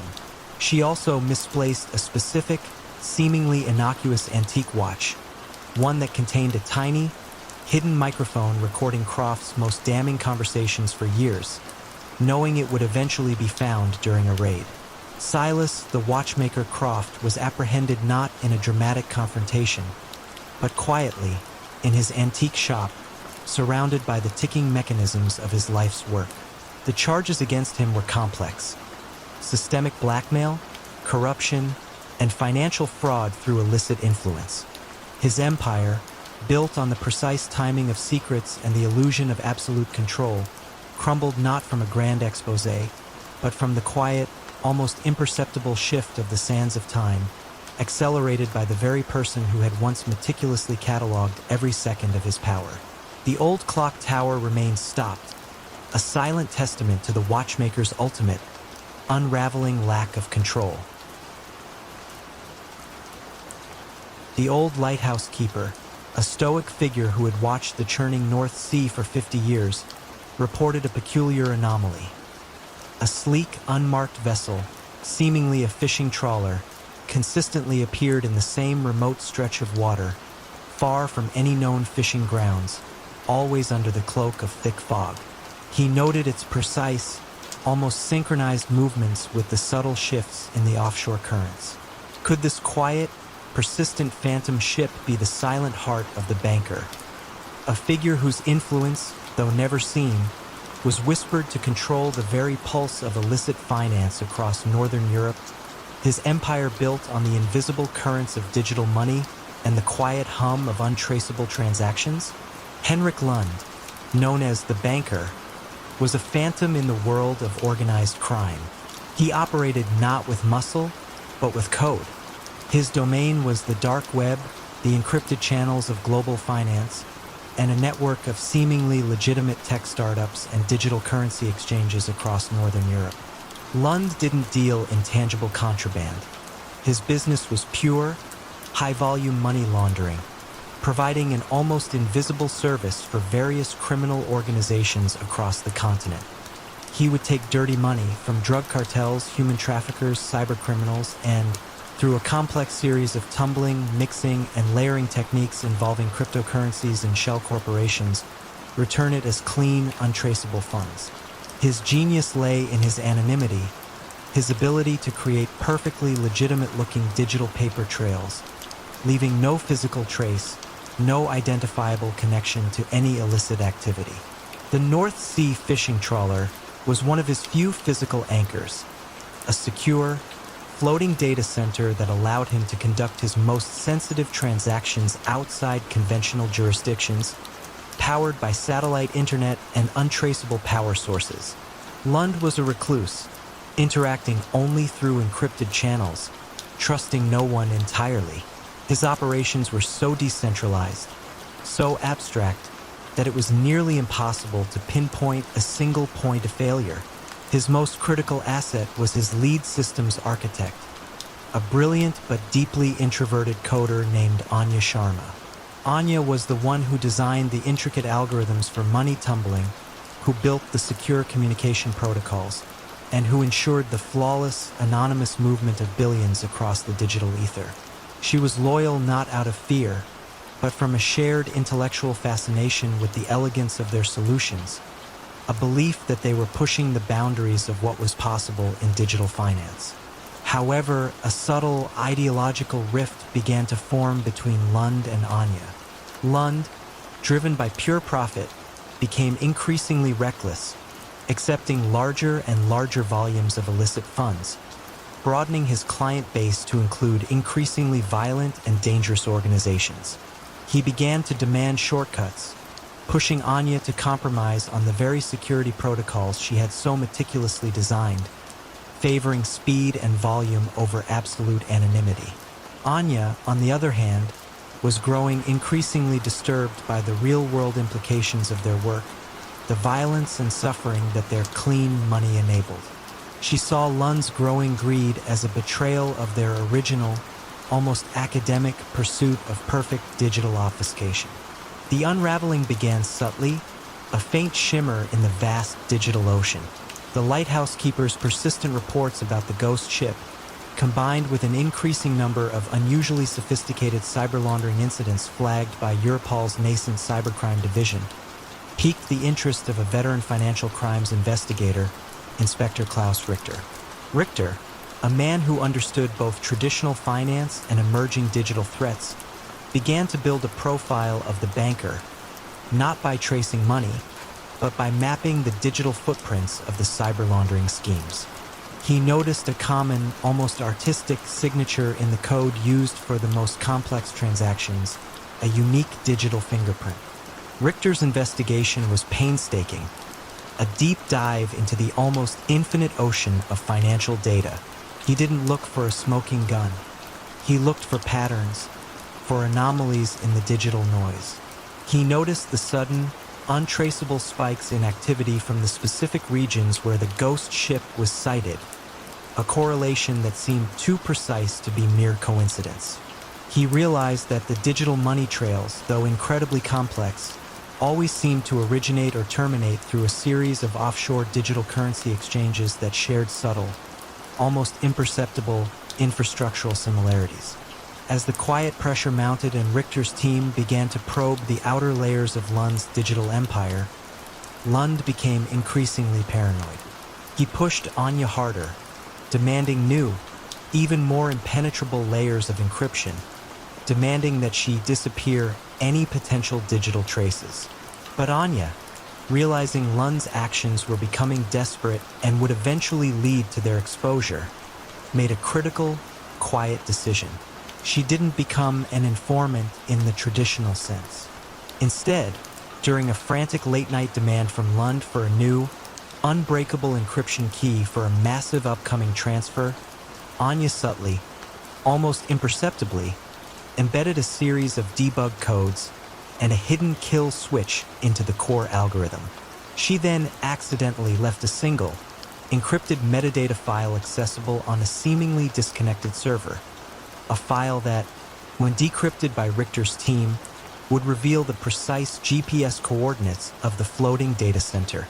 Henrik the banker Lund was apprehended not in a dramatic raid, but quietly, aboard his floating data center in the middle of the North Sea, surrounded by the humming servers that had been the heart of his unseen empire. The charges against him were unprecedented.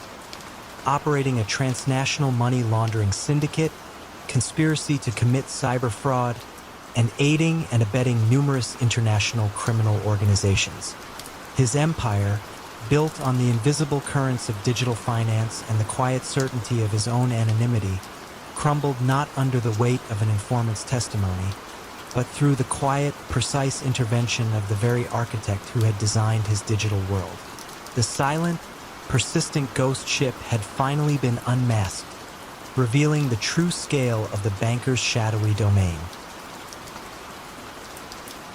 The flickering neon sign of the Blue Note, a seemingly innocuous jazz club in the heart of Chicago, cast long, distorted shadows onto the wet pavement one late autumn night.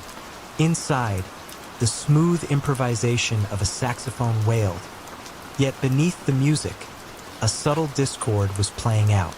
Detective Miles Corbin, nursing a lukewarm coffee across the street, noted the unusual frequency of late-night inventory deliveries, crates arriving after hours, far too heavy for mere liquor bottles. Could this quiet, rhythmic comings and goings be the unseen pulse of the conductor, a shadowy figure whose influence orchestrated not just music, but the subtle, systematic control of the city's underground economy through seemingly legitimate entertainment? Elias, the conductor Thorne, was a different breed of criminal. He operated not with brute force, but with a refined sense of theatricality and an almost invisible hand. His domain was the city's nightlife. Jazz clubs, speakeasies that had quietly endured prohibition, and later, a network of seemingly legitimate entertainment venues. He didn't run traditional rackets. Instead, he controlled the flow of high-end, untaxed luxury goods, rare spirits, exotic cigars, and occasionally smuggled art through his venues, using them as discrete distribution hubs. His power was built on soft coercion, offering exclusive booking opportunities, favorable loan terms, and protection that no establishment dared refuse. This ensured a steady, untraceable flow of money into his coffers, laundered through inflated bar tabs, phantom talent fees, and the labyrinthine accounting of entertainment businesses. The violence was always just offstage, a whispered possibility, never a direct threat. Thorne was a connoisseur of performance, not just on stage, but in every aspect of his life. His primary enforcer and logistics manager was a former boxer named Vincent "Vinny" Gallo, a man of quiet strength and unwavering loyalty. Vinny handled the physical movement of goods, the persuasion of reluctant club owners, and the general maintenance of Thorne's carefully constructed illusion of legitimate enterprise.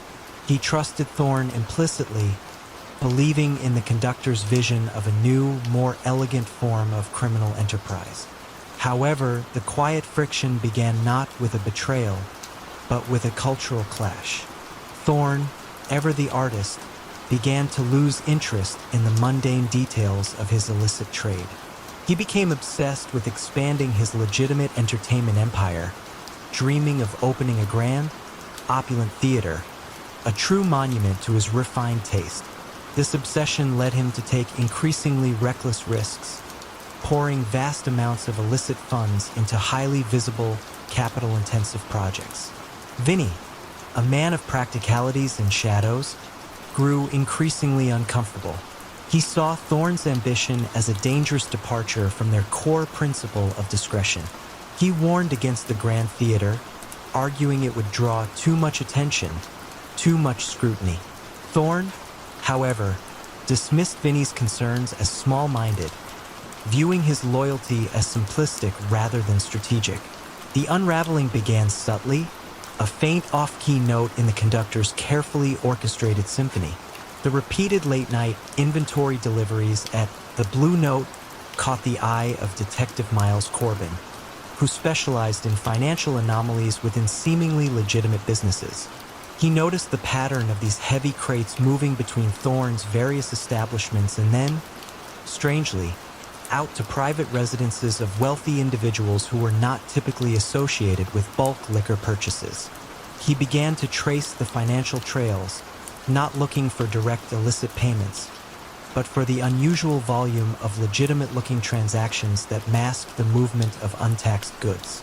Corbin's investigation was a slow burn, meticulously documenting the flow of talent fees to phantom artists, the inflated costs of club renovations, and the strangely high security expenses that seemed to correlate with the movement of these heavy crates.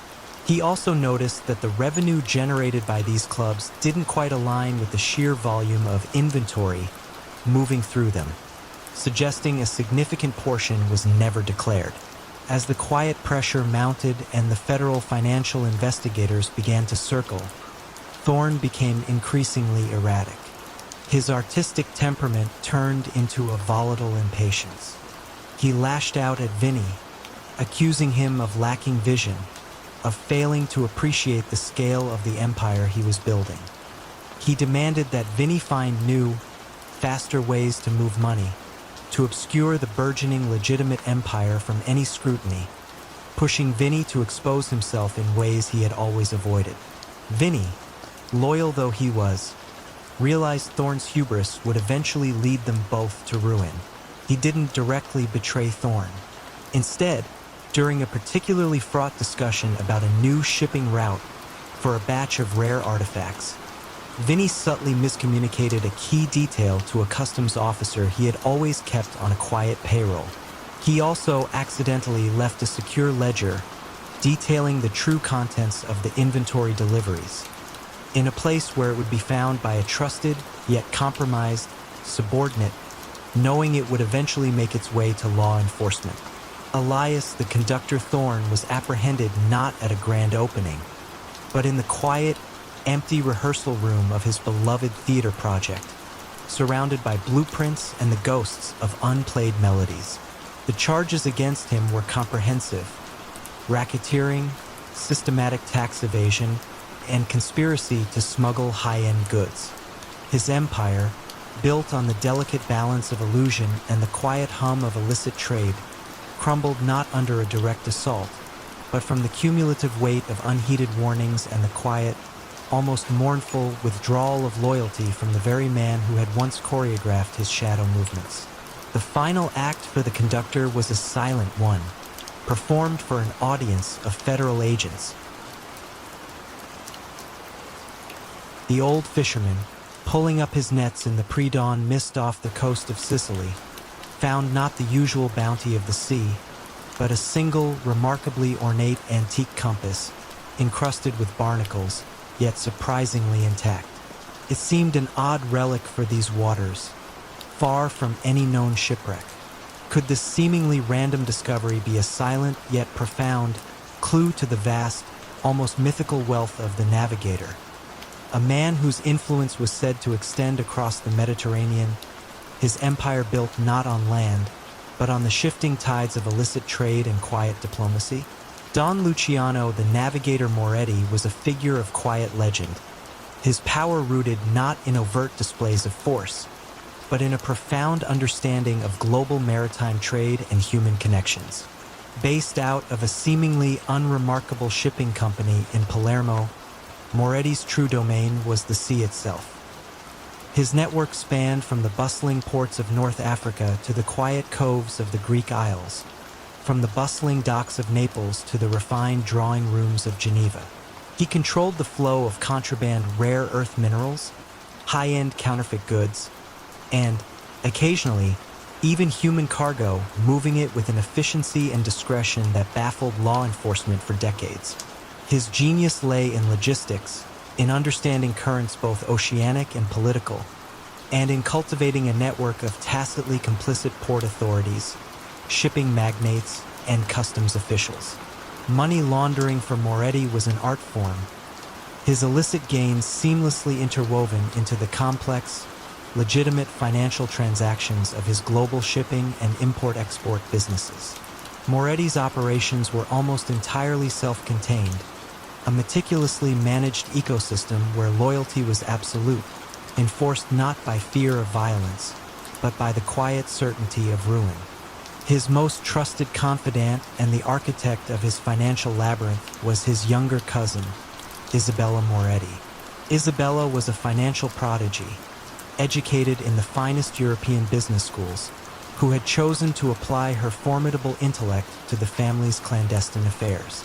She built the intricate web of shell corporations, offshore accounts, and seemingly legitimate investments in logistics and warehousing that made Luciano's empire appear impregnable. She was the one who could make millions disappear into the legitimate flow of global trade, leaving barely a ripple. However, a generational rift began to widen within the Moretti family. Luciano, with his old-world sensibilities, prioritized tradition, discretion, and the maintenance of a low profile. Isabella, on the other hand, saw opportunities for expansion, for leveraging new technologies, for diversifying into areas that Luciano considered too risky or too modern. She advocated for integrating more legitimate, publicly visible ventures, believing it would create an even thicker veil of respectability. Luciano, increasingly set in his ways, resisted, viewing her ambition as recklessness.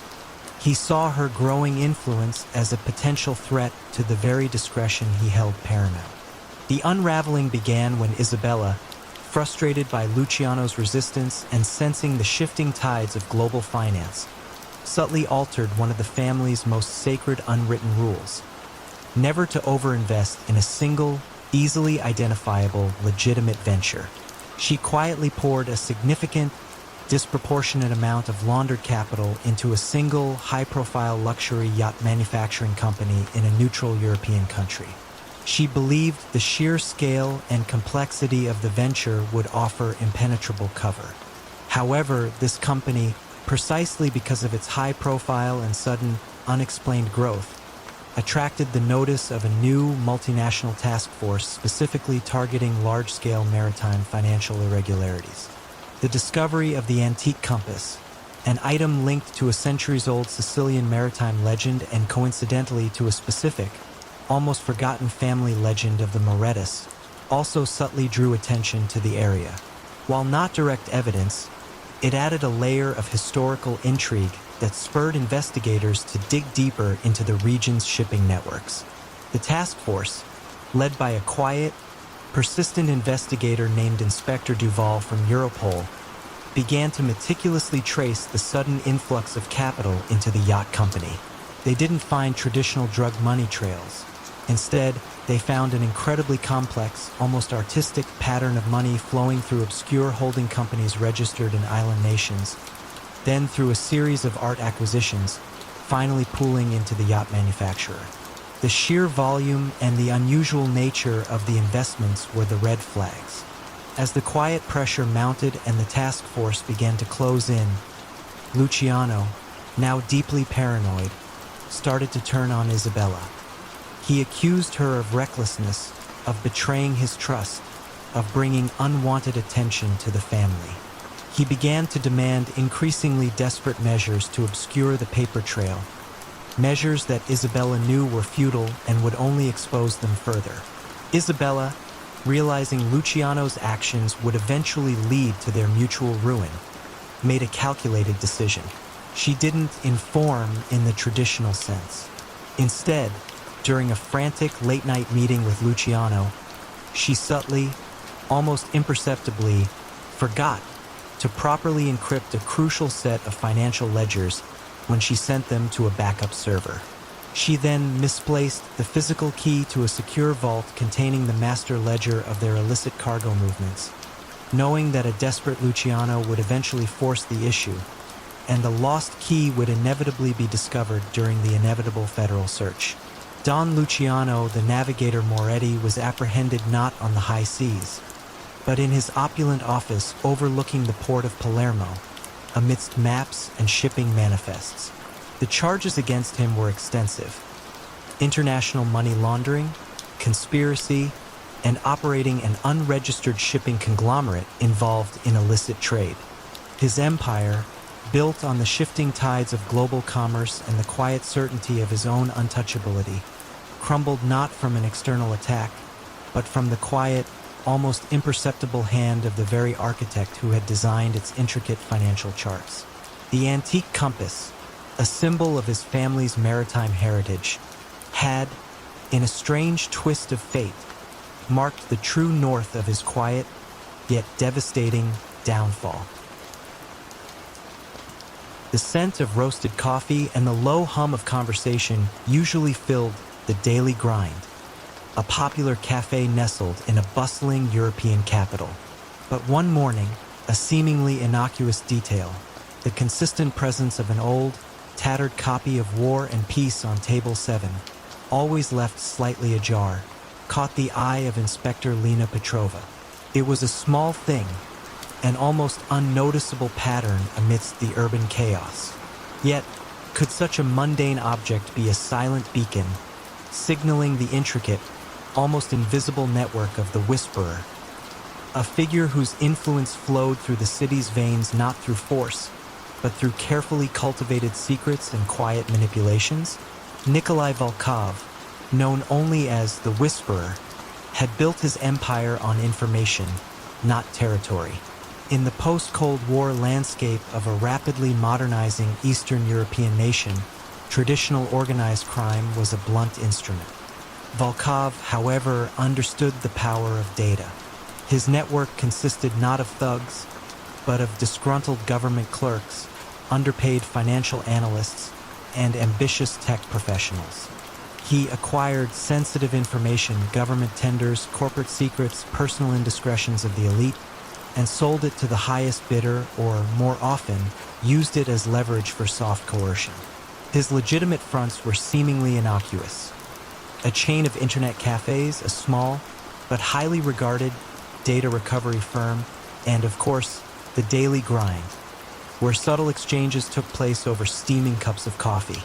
Money laundering for Volkov was almost an afterthought, seamlessly integrated into the myriad small transactions of his businesses, a quiet hum in the background of legitimate commerce.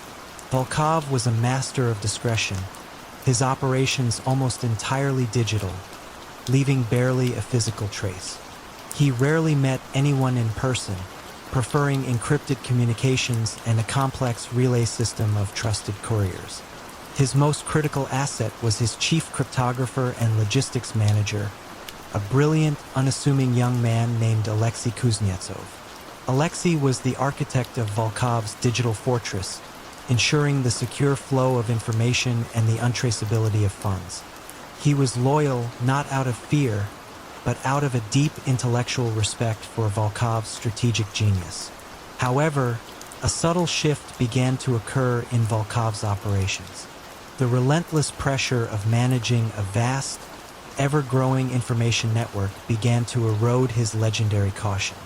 He started to take shortcuts, relying more on automated systems that Alexei had warned him about, becoming less meticulous in vetting his information sources. Simultaneously, Alexei himself was growing weary.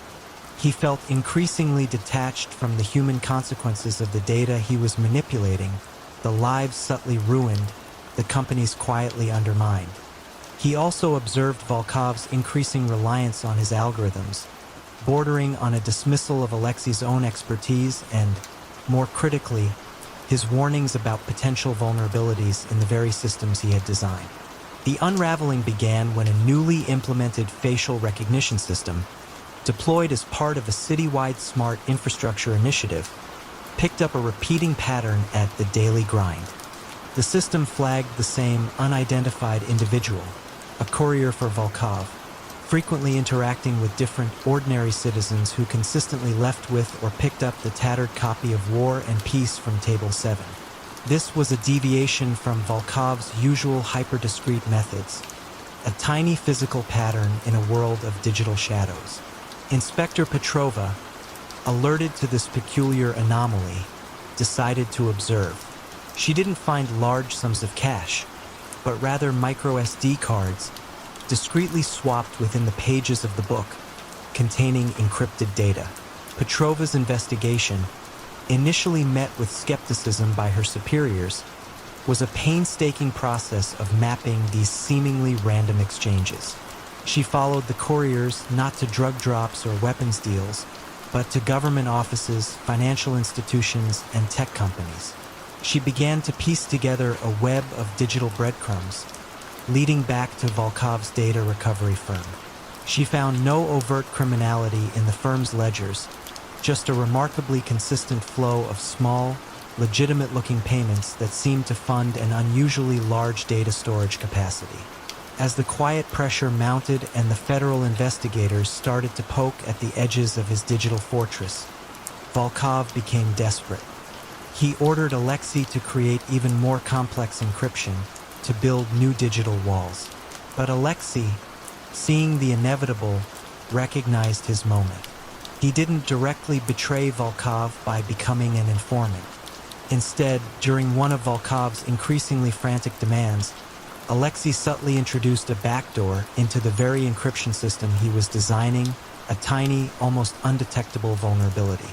He also, with plausible deniability, accidentally allowed a critical IP address log to be exposed during a routine system update, a log that pointed directly to Volkov's hidden servers. Nikolai, the Whisperer Volkov, was apprehended not in a dramatic raid, but in the sterile silence of his server room, surrounded by the humming machines that had been the heart of his power. The charges were intricate, focusing on data theft, industrial espionage, and systematic blackmail, all facilitated by the vast, untraceable flow of funds through his various businesses. His empire, built on the invisible currents of information and the quiet, almost artistic manipulation of data, crumbled not under the weight of an informant's testimony, but through the quiet, calculated precision of the very architect who had designed his digital world. The tattered book on Table 7, it turned out, had indeed been a silent beacon, guiding the light into the deepest shadows of his making.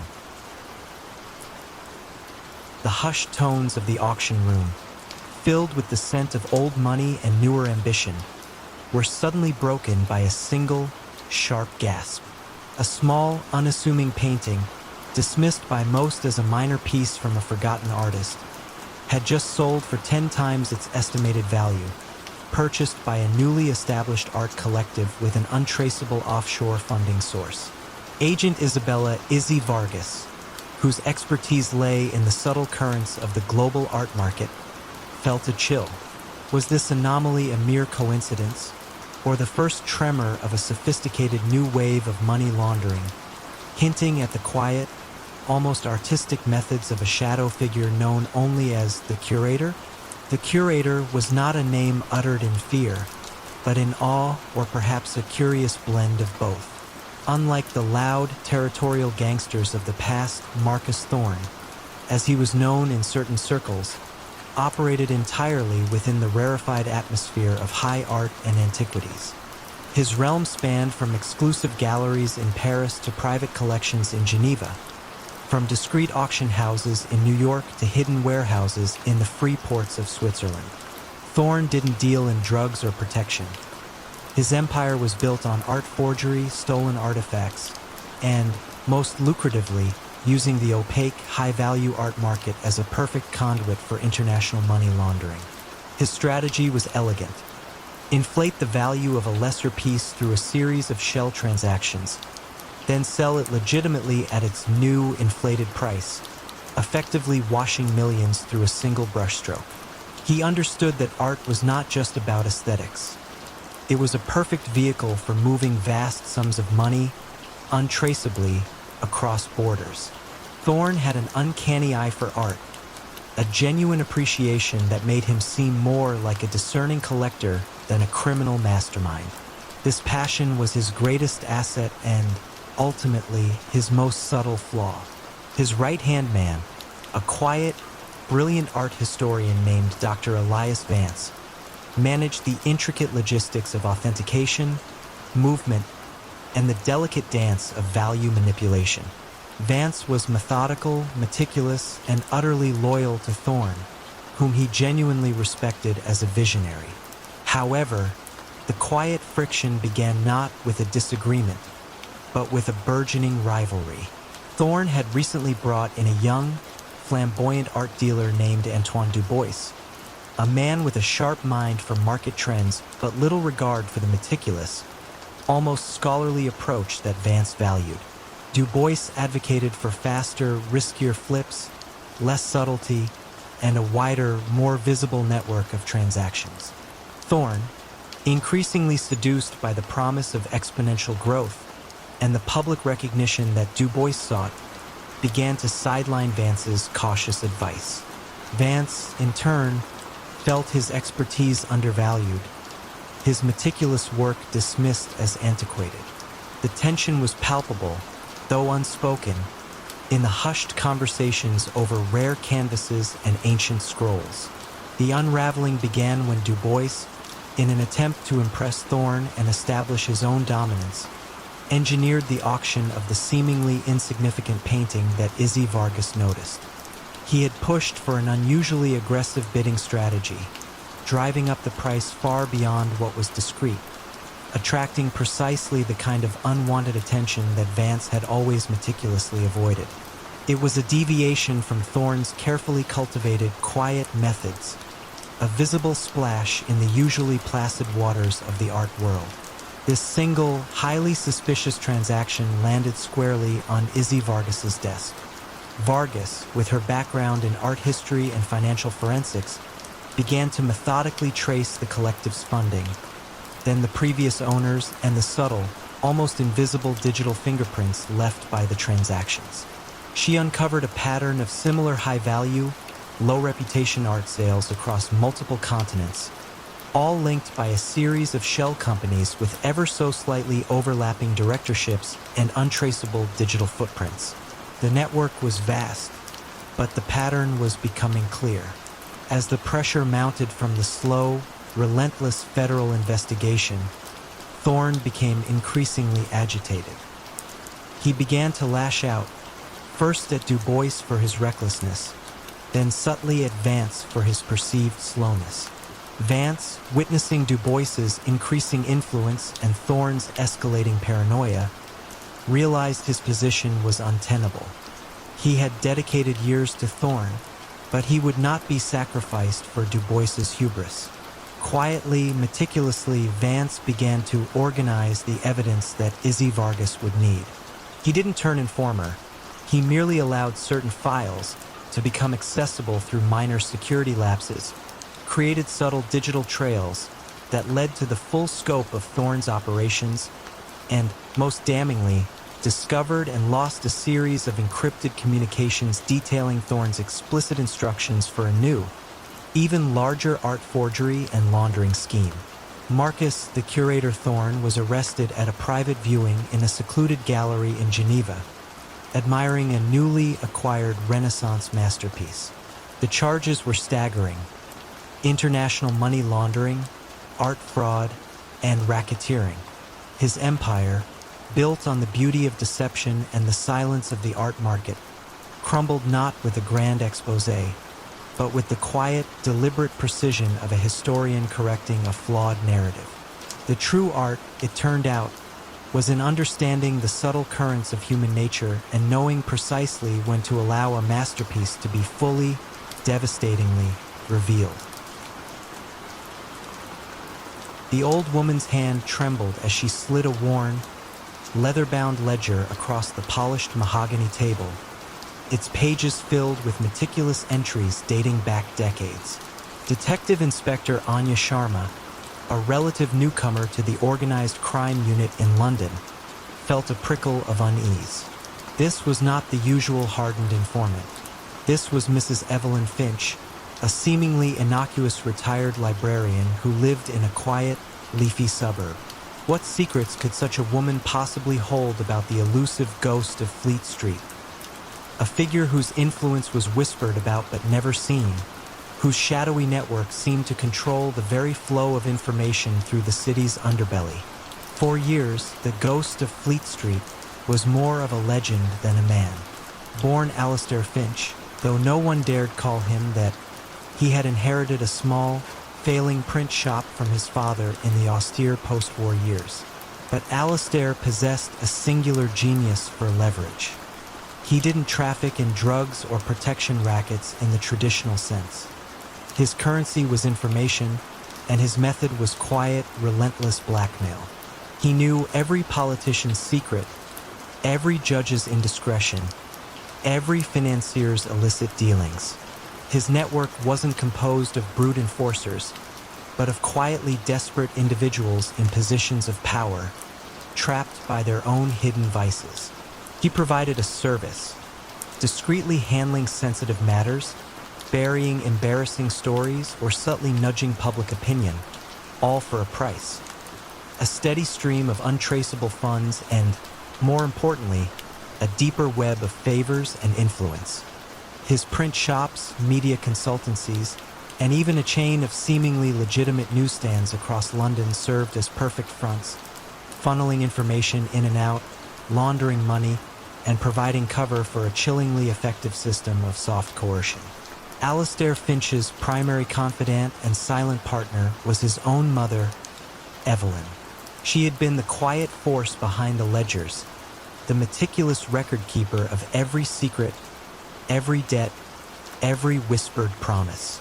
She was his eyes and ears in the seemingly mundane world, a brilliant intellect hidden behind a demure exterior. He trusted her implicitly, a bond forged not just by blood, but by a shared, almost clinical fascination with human weakness. But as Alistair's power grew, so too did his isolation. He became more reclusive, more paranoid, his interactions limited to hushed calls and encrypted messages.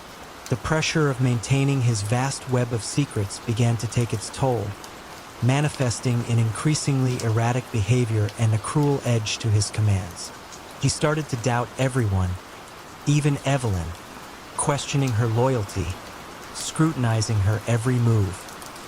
He wasn't physically abusive, but his coldness, his intellectual dismissiveness, began to chip away at the formidable woman who had stood by him for so long. She saw him not as the clever son she once admired, but as a trapped, fearful man, consumed by the very darkness he wielded. The unraveling began subtly, a slow leak rather than a burst. It wasn't about money for Evelyn. It was about the crushing weight of secrets and the erosion of her son's humanity. She knew about Detective Inspector Sharma's quiet inquiries into the media consultancies, the faint whispers of irregularities in their financial filings. She also saw the deepening lines of fear and suspicion on Alistair's face, knowing it was only a matter of time before his paranoia turned fully on her. The ledger she presented to Sharma wasn't just a book of accounts. It was a key. It contained not only the intricate details of money laundering and hidden assets, but, more damningly, the precise dates, locations, and nature of the secrets that held prominent figures captive. It was a roadmap to every act of blackmail, every coerced decision, every whispered threat that had allowed Alistair to build his quiet empire. Detective Inspector Sharma, initially skeptical, found herself absorbed in Evelyn's methodical narrative. The old woman spoke with a detached calm, recounting decades of observations, of subtle manipulations, of the unseen threads that bound the city's elite to her son's will. She detailed how news stories were fabricated or buried, how sensitive documents were found or lost, and how financial transactions were laundered through a dizzying array of print advertising companies and public relations firms. The money wasn't flashy. It was simply absorbed into the legitimate business, making it incredibly difficult to trace. Alistair Finch, the ghost of Fleet Street, was apprehended not during a dramatic raid, but quietly at his secluded country estate while meticulously shredding documents. The weight of the ledger, filled with his mother's precise hand, was undeniable. The evidence was not just financial. It was a devastating narrative of psychological control, a cold, calculated dismantling of reputations and lives. His empire, built on the fragile foundation of human shame, crumbled when the one person who knew every secret decided, silently, to release them all.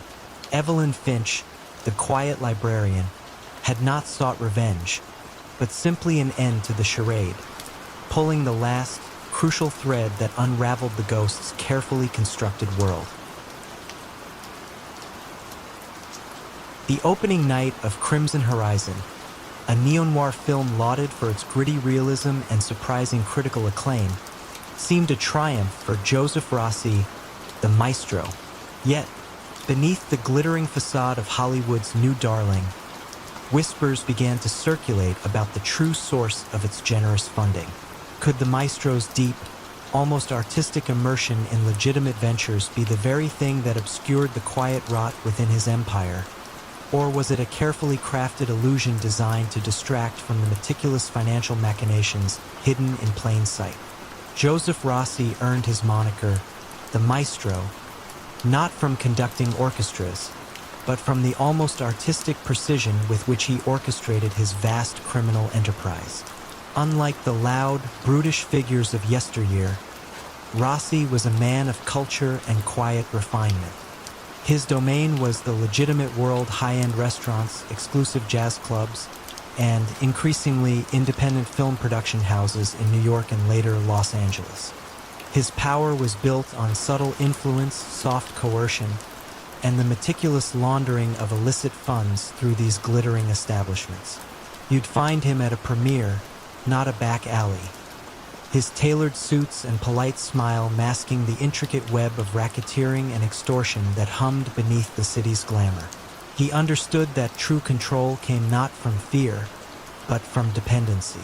Local businesses willingly accepted his protection, viewing it as a reliable, albeit costly, form of insurance, and his investment in their ventures often meant they were quietly indebted to him. For decades, this subtle approach worked. Rossi's empire expanded quietly, an unseen leviathan in the economic currents of the East Coast. But the world was changing. The traditional ways of family business were giving way to complex federal investigations, sophisticated financial tracking, and new laws like RICO. Rossi, for all his adaptability, remained rooted in the old ethos of personal loyalty and face-to-face dealings. This stubborn adherence to the past became a vulnerability, especially as he ventured into the opaque world of international film financing, an arena far more complex than his familiar restaurant ledgers. He needed a bridge to this new world, and that bridge came in the form of his ambitious, pragmatic consigliere, Julian Thorne. Thorne was everything Rossi was not, younger, technologically adept, and utterly unsentimental. He saw the shift in the federal approach, the growing focus on financial forensics rather than violent busts. Thorne urged caution, suggesting a strategic retreat from some of the more exposed legitimate fronts. Rossi, however, saw Thorne's pragmatism as a lack of vision, an unwillingness to embrace the future he envisioned. The entertainment industry, Julian, Rossi would often say, his voice smooth as aged whiskey, is the ultimate illusion. It creates dreams, and in doing so, it creates infinite ways to hide realities. Rossi plunged deeper, pouring vast sums into film productions, believing the sheer complexity of Hollywood accounting would shield his true operations. The unraveling began not with a bang, but with a series of quiet, almost imperceptible missteps. Thorne, increasingly frustrated by Rossi's hubris and his refusal to adapt, began to subtly redirect information. He didn't actively betray Rossi by becoming an informant. His methods were far more insidious. When federal agents, specifically an emerging unit specializing in entertainment industry finance, began to show interest in Crimson Horizon and its unusually opaque funding structure, Thorne offered just enough misdirection to ensure they kept digging in the right places, while subtly obscuring some of Rossi's direct connections, leaving him exposed only through the paper trail he himself had insisted on creating. Thorne would misplace a file, accidentally omit a detail during a conversation with Rossi, or forget to relay a warning about a newly implemented financial reporting requirement. Each omission was small, inconsequential on its own, but together they formed a network of subtle vulnerabilities. The financial detectives, initially drawn by the sheer volume of Crimson Horizon's untraceable funds, followed the scent. They painstakingly unwound layers of shell corporations, offshore accounts, and the creative accounting practices common in film production, all of which Rossi had so confidently believed would protect him. What they found was not just standard tax evasion, but a sprawling network of money laundering tied directly to Rossi's legitimate businesses. The art of the illusion had become the very instrument of his downfall. Joseph the Maestro Rossi was arrested in his private screening room just after a successful test screening of his latest film. There was no dramatic raid, just a quiet knock on the door, and the polite but firm presence of federal agents. The charges were comprehensive: racketeering, money laundering, and conspiracy. His empire, built on an elegant facade and the quiet certainty of his own genius, collapsed not from external pressure, but from the cumulative weight of unheeded advice and a silent, internal defection by the man who saw the iceberg and simply chose not to steer the ship away. The curtain had fallen, not on a cinematic drama, but on the very real stage of his meticulously crafted life of crime. The discrepancy was so minute, a mere few $100s, buried deep within the complex ledgers of a seemingly respectable silk import business. Agent Harrison, then a junior in the Federal Financial Crimes Unit, might have dismissed it as a clerical error, a simple human mistake. But something about its recurring nature, its quiet persistence across multiple quarterly reports, snagged his methodical mind. Could such an insignificant sum truly be the thread that would unravel an empire built on meticulous planning and an almost silent form of terror? Arthur Vance, known in hushed whispers as the Architect, had built his influence not with overt violence, but with a chillingly efficient system of economic control. His reputation preceded him like a shadow, long before his actual presence was felt. In the city's quieter corners, where commerce hummed, Vance was a ghost in the machine, manipulating levers no one saw. His empire was discreet, his methods subtle, often dressed in the guise of legitimate business dealings. He invested in local enterprises, providing capital with unspoken strings attached, and offered protection that no one dared refuse, ensuring a steady flow of tribute into his coffers. The violence was always implied, a chilling undertone to polite conversations, never an open threat. His primary vehicle for laundering these vast, ill-gotten gains was Vance and Sons Textiles, a long-standing silk and fabric import company nestled discreetly near the city's docks. It was a picture of old-world respectability, managed by Elias Thorne, a man whose quiet demeanor belied his decades-long, unwavering loyalty to Vance. Yet, within Vance's tightly controlled orbit, a slow corrosion had begun. Dominic Moretti, Vance's ambitious nephew and a rising capo, felt the weight of his uncle's increasingly paranoid gaze. Dom had been groomed for leadership, but Vance, a man who trusted no one completely, seemed determined to keep him perpetually in the shadows. This simmering resentment began to fester, fueled by a desire for more power and a quiet dread of his uncle's eventual, inevitable suspicion. Dom understood that openly challenging Vance was suicide. A far more subtle approach was required, one that would allow external forces to do the heavy lifting while he remained untouched. And so, the stage was set for the quiet betrayal. It wasn't a dramatic revelation, no panic defection. Instead, it was a whisper of a suggestion, a nuanced instruction given to Thorne during a routine review of the ledgers. "Elias," Dom had said, his voice low and casual, "Uncle Arthur is keen on seeing absolute precision in these books. Just make sure everything is perfectly aligned. No room for misinterpretations." He'd emphasized perfectly aligned with a knowing look, implying that a tiny flaw, too small to be a concern for Vance, might serve as a decoy. Thorne, a man caught between his old loyalties and the shifting winds of power, understood. He made a series of almost invisible alterations within the accounts of Vance and Sons Textiles, creating the very discrepancy that Agent Harrison would eventually discover. It was a message hidden in plain sight, a breadcrumb designed to lure a hungry predator, without ever pointing directly to the source. Agent Harrison, with his quiet persistence, followed that breadcrumb. He didn't rush, didn't make a scene. He simply kept digging. The few $100s led him to other small, recurring anomalies, then to larger, more significant ones. He meticulously pieced together the financial tapestry, tracing money flows from seemingly innocuous consulting fees to phantom investments, and from there to shell corporations with vaguely international names.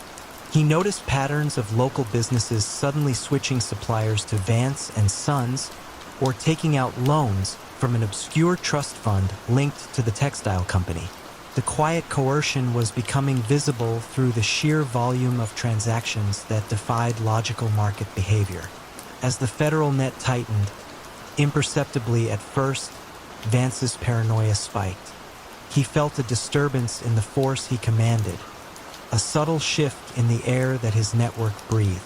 He began to squeeze his associates harder, demanding more, trusting less. His suspicion fell on those closest to him, leading to harsh public rebukes and in thinly veiled threats. This heightened pressure pushed Elias Thorne to the brink. When Agent Harrison, armed with irrefutable financial data, approached Thorne with the undeniable truth of Vance and Sons Textiles being a money laundering hub, Thorne saw his chance. He wasn't flipping out of moral conviction, but out of self-preservation, tired of the constant dread and the looming threat from Vance. He provided the detailed internal workings, the offshore accounts, and the proof of the soft coercion that had bled the city dry. Arthur Vance was arrested not in a dramatic shootout, but in his opulent, quiet office, surrounded by the very ledgers and financial reports that had been his instruments of power. The charges were comprehensive: racketeering, money laundering, fraud, and a litany of other financial crimes. His empire, built on whispers and the illusion of invincibility, crumbled not under the weight of bullets or rival gangs, but under the meticulous scrutiny of bank statements and ledger entries. The quiet betrayal, the one that began with a few $100s and a nephew's subtle nudge, ensured that the architect's downfall was as methodical and understated as his rise, leaving behind only the cold, hard numbers of his undoing. The peculiar, almost imperceptible crystalline sheen on a seemingly authentic 19th century diplomatic letter, hidden deep within the National Archives, was the first silent crack in the meticulously constructed historical narrative curated by a man known only as the chronicler.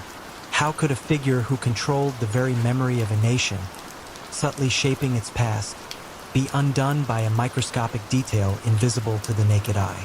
Dr. Elias Thorne was, to the public, the revered director of the National Historical Archives, a scholar of impeccable reputation whose life was dedicated to preserving the truth of the past. From his austere, oak-paneled office, surrounded by centuries of meticulously catalogued documents, he cultivated an image of unwavering academic integrity. Yet, beneath this veneer of scholarly dedication, Thorne was the quiet architect of a far more profound deception, the subtle manipulation of historical truth. He didn't forge entire documents or rewrite history with overt strokes. His genius lay in the precise insertion of carefully crafted forgeries, the subtle alteration of existing records, or the strategic suppression of inconvenient truths, all designed to subtly enhance a nationalistic narrative or exonerate powerful political figures. Thorne's empire was built on a unique form of intellectual coercion. He would discover documents that conveniently supported a certain policy or cast historical figures in a more favorable light, gently guiding academic discourse and public perception. Scholars whose research might contradict the preferred narrative found their funding mysteriously drying up, their publications delayed, or their access to crucial archival materials subtly restricted. It was a soft, intellectual strangulation designed to ensure conformity without a single public confrontation. The clean historical narrative, once established, became an invaluable currency, traded for political favors, research grants, and even lucrative government contracts for those who benefited from Thorne's revised versions of the past. For nearly 30 years, the chronicler was an unassailable authority. Generations of historians, politicians, and the public at large absorbed the truths he meticulously curated. His position of trust, coupled with the sheer volume and complexity of the archival material, made him seem beyond reproach. Who would question the ultimate guardian of national memory? The unraveling began not with a whistleblower or an investigative journalist, but with Anya Sharma, a brilliant and unassuming paper conservator, recently hired by the National Archives. Anya's work was slow, painstaking, and often solitary, involving the meticulous preservation of fragile historical documents. She wasn't looking for a conspiracy. She was tasked with routine preservation of a collection of 19th century diplomatic correspondence, including a letter bearing the signature of a pivotal national hero, a letter whose contents, conveniently, helped solidify a particular, heroic interpretation of a controversial historical event. As Anya worked on the letter under a high magnification microscope, preparing it for a new protective casing, her eyes caught a fleeting anomaly. Under a specific angle of UV light, the ink of the signature, while appearing perfectly authentic, displayed a minute, almost invisible crystalline sheen, as if tiny, glittering particles were embedded within it. It was a detail so small, so subtle, that it could easily be dismissed as a natural variation in antique ink. But Anya's rigorous training had taught her to trust her observations. This particular crystalline structure, she knew, was characteristic of certain modern, synthetic fixatives often used in high-quality photographic paper, not 19th century iron gall ink. It was an anachronism, a single, impossible error in a seemingly perfect historical artifact. Anya, with her methodical precision, carefully extracted a microscopic sample of the ink, no larger than a pinpoint, a task performed with the utmost care to avoid damaging the historical document. She quietly sent it to a specialized material forensics lab, one known for its expertise in analyzing historical artifacts. The lab's report was startling. The signature contained minute traces of a synthetic polymer not invented until the late 20th century, a binding agent used in certain specialized inkjet printing inks, subtly mixed with older pigments to give the illusion of age.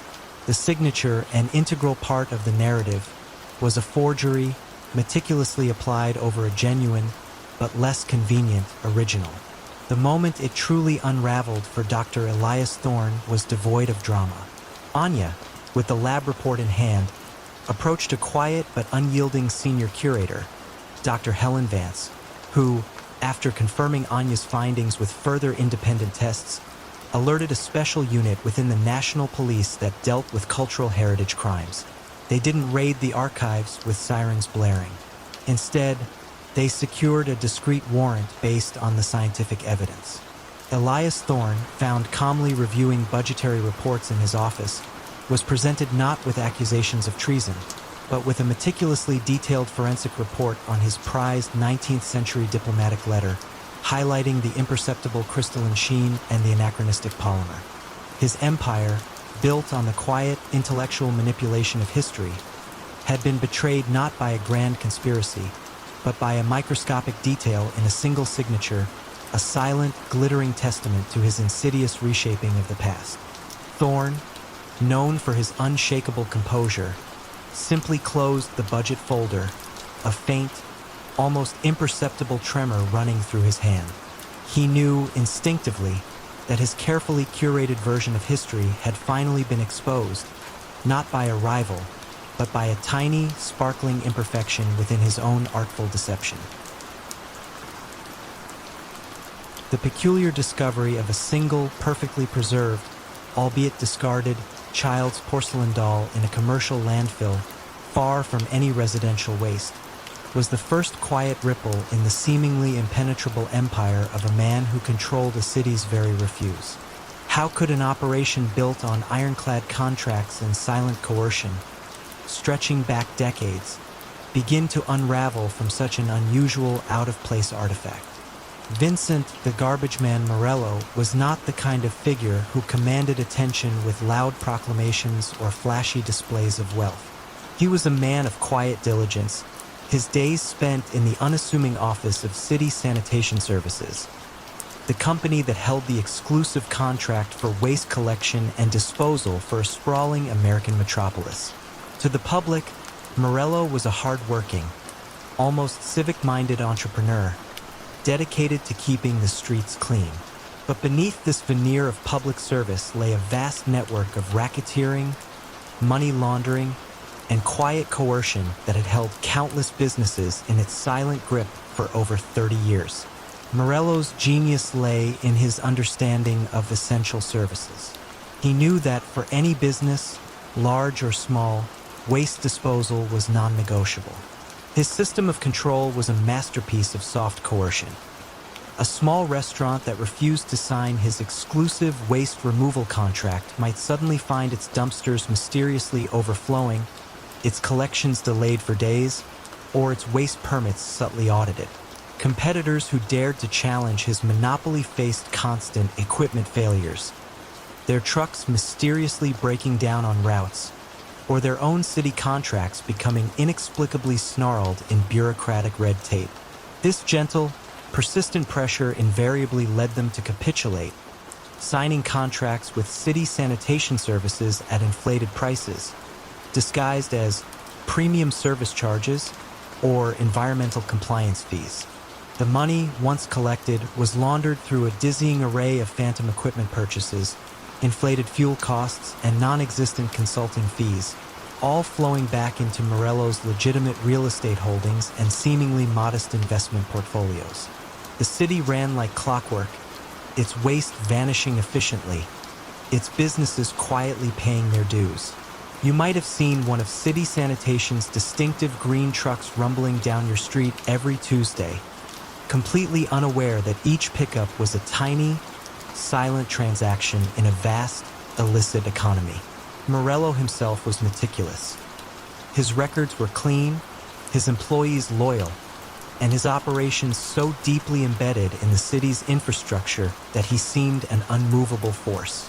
The unraveling began not with an investigation into organized crime, but with a new city auditor, Amelia Chen.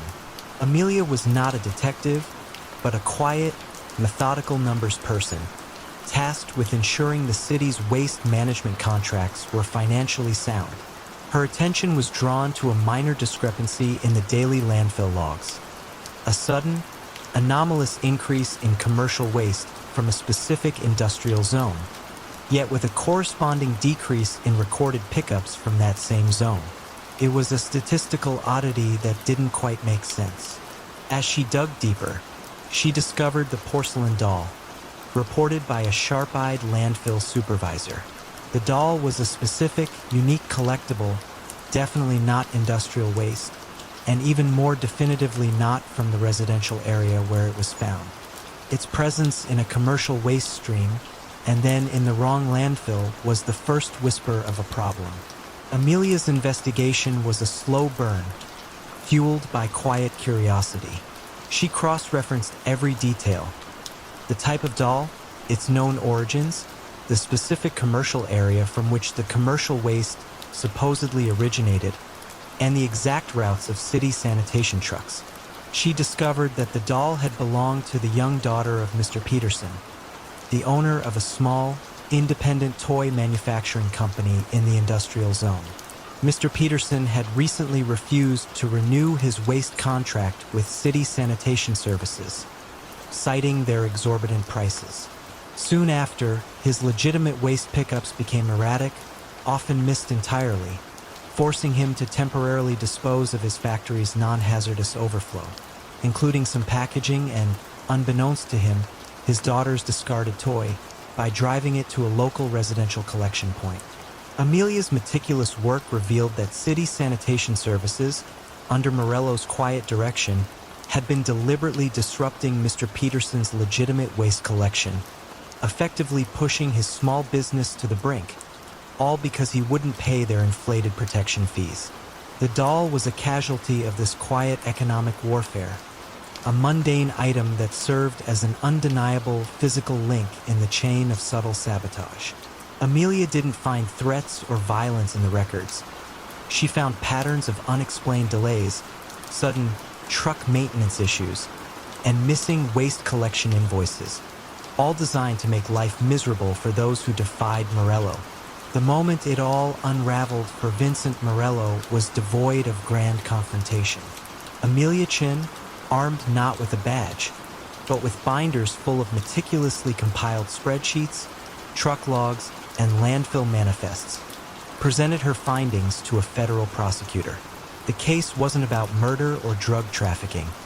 It was about decades of systematic racketeering, fraud, and antitrust violations, all laid bare by the quiet, irrefutable evidence extracted from the seemingly mundane world of garbage collection. The porcelain doll, carefully bagged and tagged, was presented as a silent, physical exhibit of Morello's insidious control. Morello, arrested quietly in his office, surrounded by the humming of his waste management empire, offered no resistance.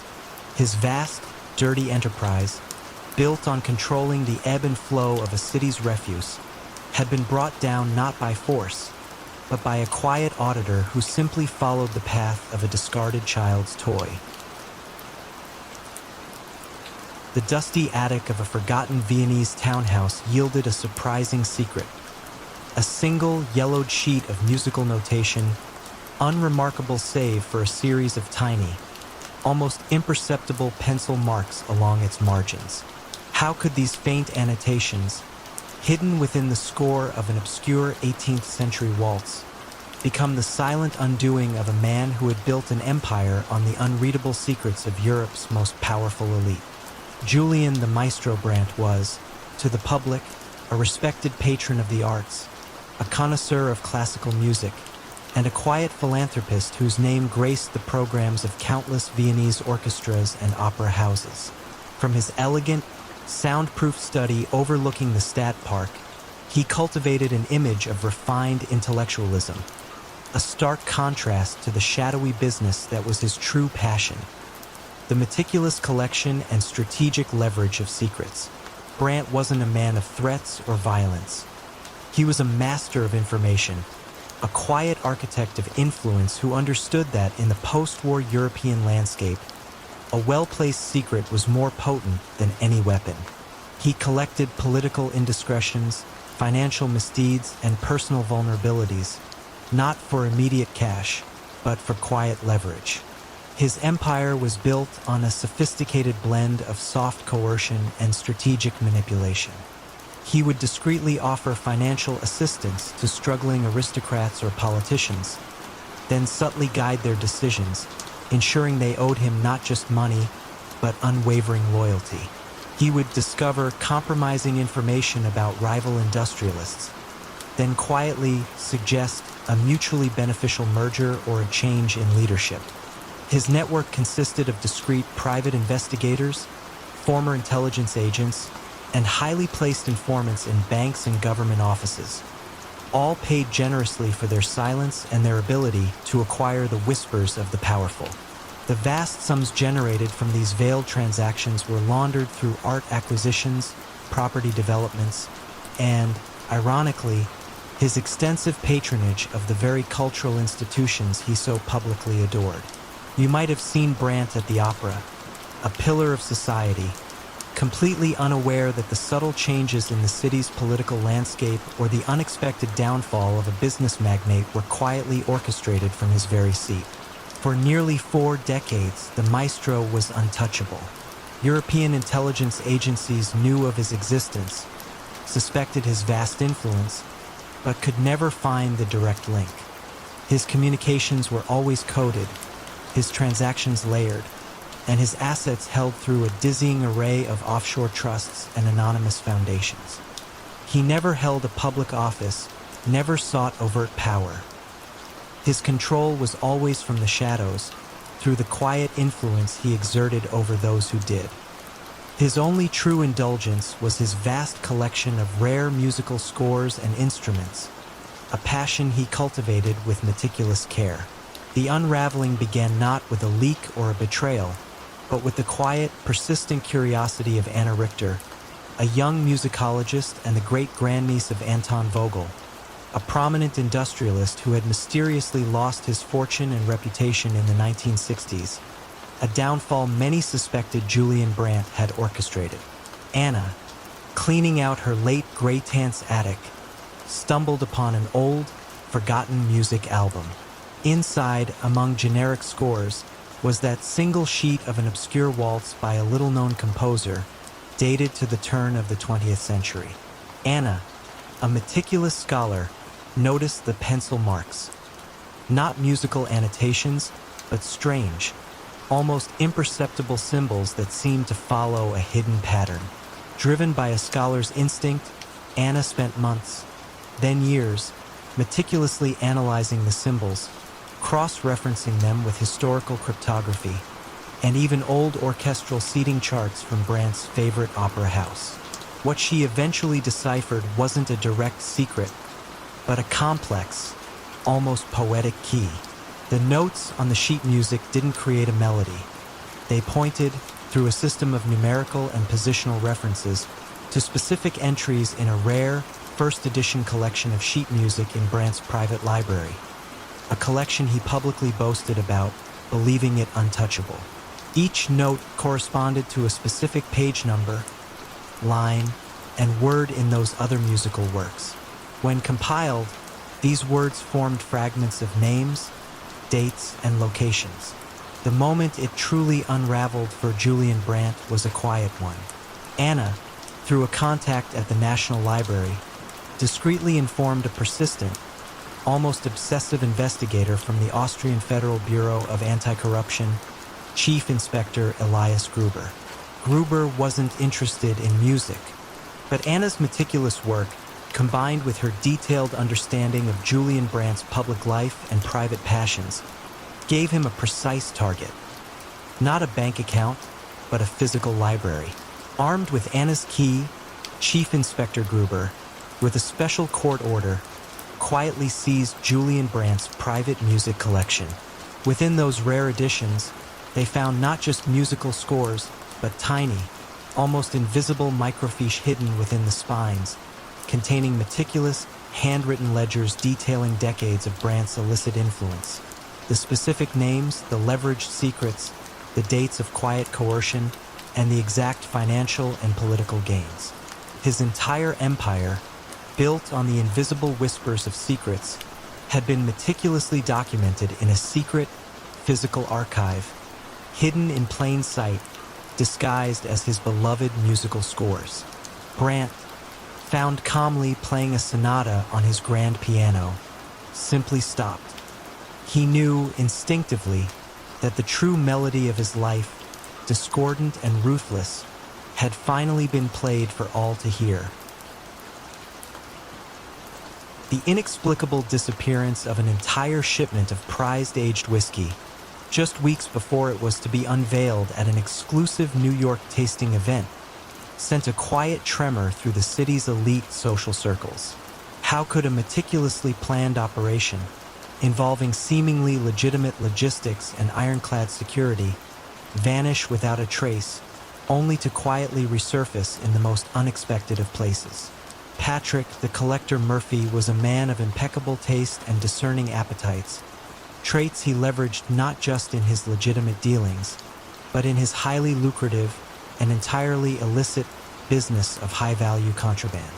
From his tastefully appointed penthouse in Manhattan, he orchestrated the movement of stolen art, rare wines, and, most profitably, high-end spirits across the globe. He never handled the merchandise himself.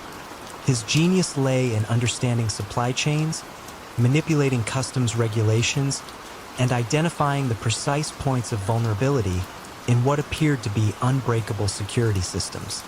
His network comprised seemingly legitimate shipping companies, customs brokers, and even corrupt appraisers, all quietly operating under his unseen direction.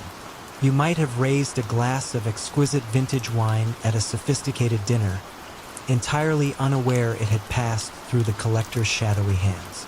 Murphy's power derived not from overt threats, but from a quiet, almost imperceptible form of blackmail and soft coercion. He cultivated relationships with individuals in positions of trust, logistics managers, warehouse supervisors, even security personnel, by discreetly offering them minor financial assistance during times of personal hardship or providing valuable information that subtly benefited their careers. Once indebted, these individuals found themselves quietly obligated to overlook certain anomalies or facilitate specific, seemingly innocuous deviations from protocol. This created a network of unwitting or quietly complicit individuals who, by making small concessions, allowed Murphy's high-value goods to move undetected.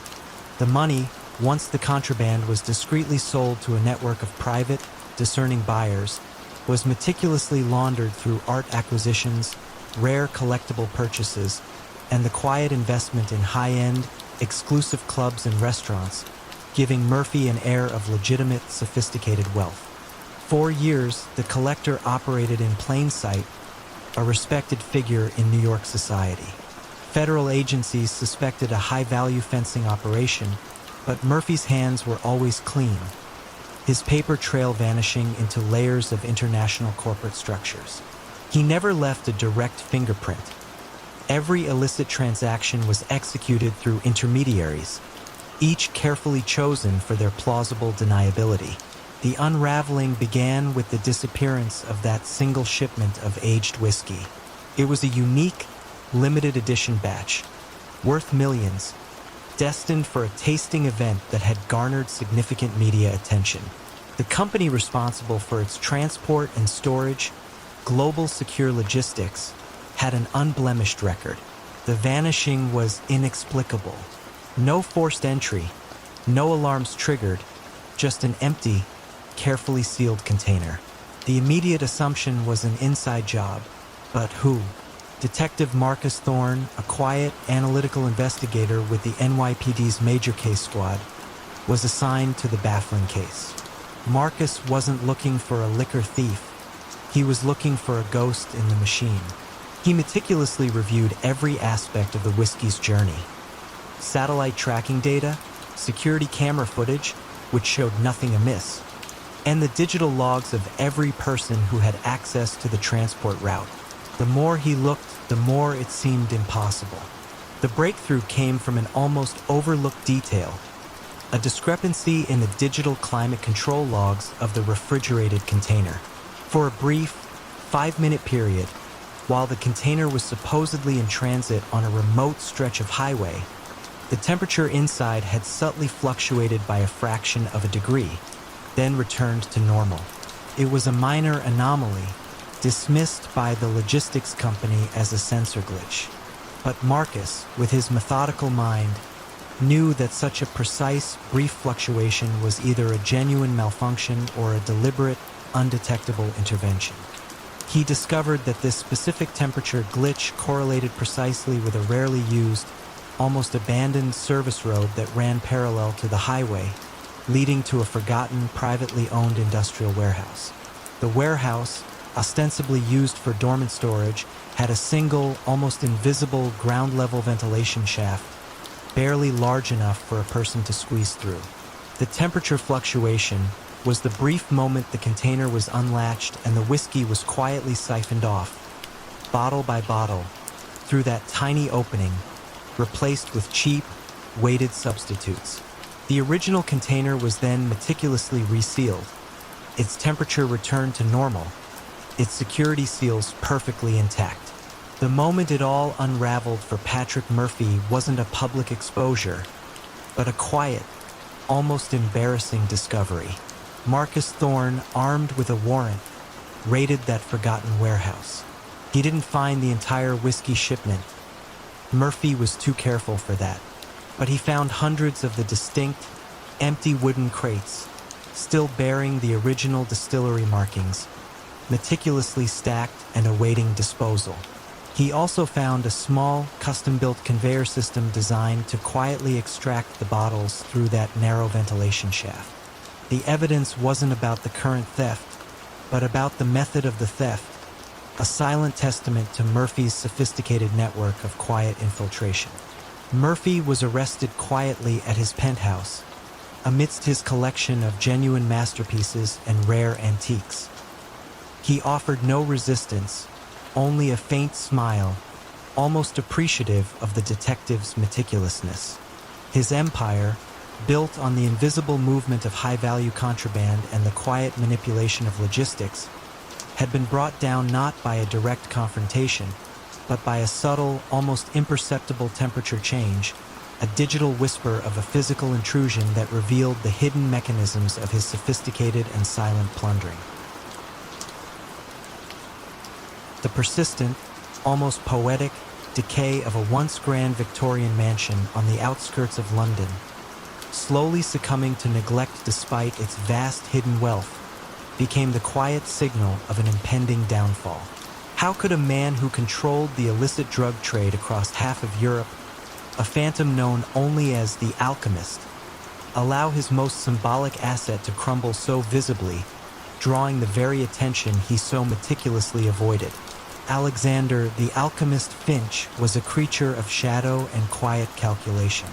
He didn't rule through street muscle or public displays of power.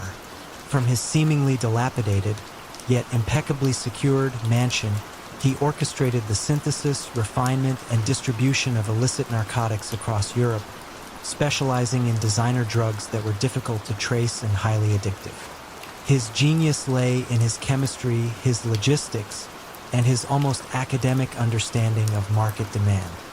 His network was composed not of violent enforcers, but of discreet couriers, brilliant chemists, and sophisticated distributors who moved his product with surgical precision, often disguised as legitimate pharmaceutical shipments. You might have walked past a nondescript delivery van, completely unaware it was carrying the silent payloads of the Alchemist's empire. Finch's empire was built on a unique form of quiet coercion. He never threatened violence, but he leveraged dependency. He supplied local drug lords with unprecedented purity and consistency, making them reliant on his product. Those who tried to find alternative suppliers found their own batches mysteriously tainted, their distribution networks suddenly disrupted by unforeseen logistical nightmares. He didn't need to fight. He simply controlled the source, the purity, and the flow, quietly cornering the market through sheer chemical superiority and logistical brilliance. The vast profits were laundered through a global network of shell companies, fake charities, and seemingly legitimate investments in biotech startups and obscure scientific research, making him an invisible force in the legitimate financial world. For nearly 2 decades, the alchemist was a ghost. Law enforcement agencies knew his product was saturating the market, but they couldn't find the source. His chemists were untraceable, his labs shifted constantly, and his money vanished into the labyrinthine world of international finance. His primary vulnerability, ironically, was his reclusive nature and a strange, almost sentimental attachment to his ancestral home, the decaying Victorian mansion. He refused to sell it or even properly maintain it, preferring its quiet isolation, a decaying symbol of his hidden world. The unraveling began not with a drug bust, but with a series of quiet complaints from neighbors about the neglected state of the mansion, the overgrown gardens, the crumbling facade, the sheer disuse of a property that was clearly once magnificent. These complaints, seemingly trivial, landed on the desk of Detective Chief Inspector Eleanor Croft, a meticulous and pragmatic investigator from the National Crime Agency. Eleanor wasn't looking for a drug lord. She was responding to a simple nuisance report, but the sheer scale of the neglect, coupled with the property's immense underlying value and its mysterious ownership, traced back to a string of offshore entities, struck her as peculiar. Why would someone own such a grand property and allow it to fall into such disrepair? Eleanor began a quiet, persistent investigation, not into drug trafficking, but into the mansion itself. She noted the heavy-duty, state-of-the-art security systems incongruous with the decaying exterior.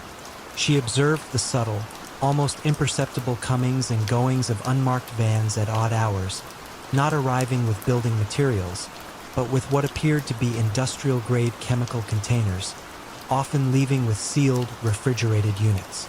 She pieced together local rumors about strange chemical odors on certain nights, dismissed by most as urban legends. What truly unlocked the mystery was the mansion's archaic drainage system. The Victorian property, while outwardly neglected, contained a hidden, modernized sub-basement laboratory. The alchemist, in his meticulousness, had designed a sophisticated chemical waste disposal system that tied into the old storm drains. However, during a period of heavy rain, a partial blockage occurred in a pipe leading to a less used section of the municipal storm drain network. It wasn't a leak of illicit chemicals, but a subtle yet persistent release of a specific, non-toxic, but highly unusual chemical signature, a unique byproduct of the high-purity synthesis process of one of the alchemist's designer drugs. It was a chemical signature that should not have been present in a residential drainage system. A routine environmental agency check, triggered by a minor complaint about localized drainage issues, detected this anomalous signature. The sample, initially disregarded, was flagged for further, more specialized analysis by a quiet, dedicated team of environmental forensics experts. It was a silent, scientific smoking gun, a chemical whisper emanating from the neglected mansion. The moment it all unraveled for Alexander Finch wasn't a dramatic shootout. It was a calculated, quiet raid. Eleanor Croft, now armed with irrefutable chemical evidence and months of meticulous surveillance, secured a warrant. When the NCA team breached the mansion, they found not a fortified stronghold, but a pristine, state-of-the-art chemical laboratory hidden beneath the decay, complete with advanced synthesis equipment, precursor chemicals, and vast quantities of finished product.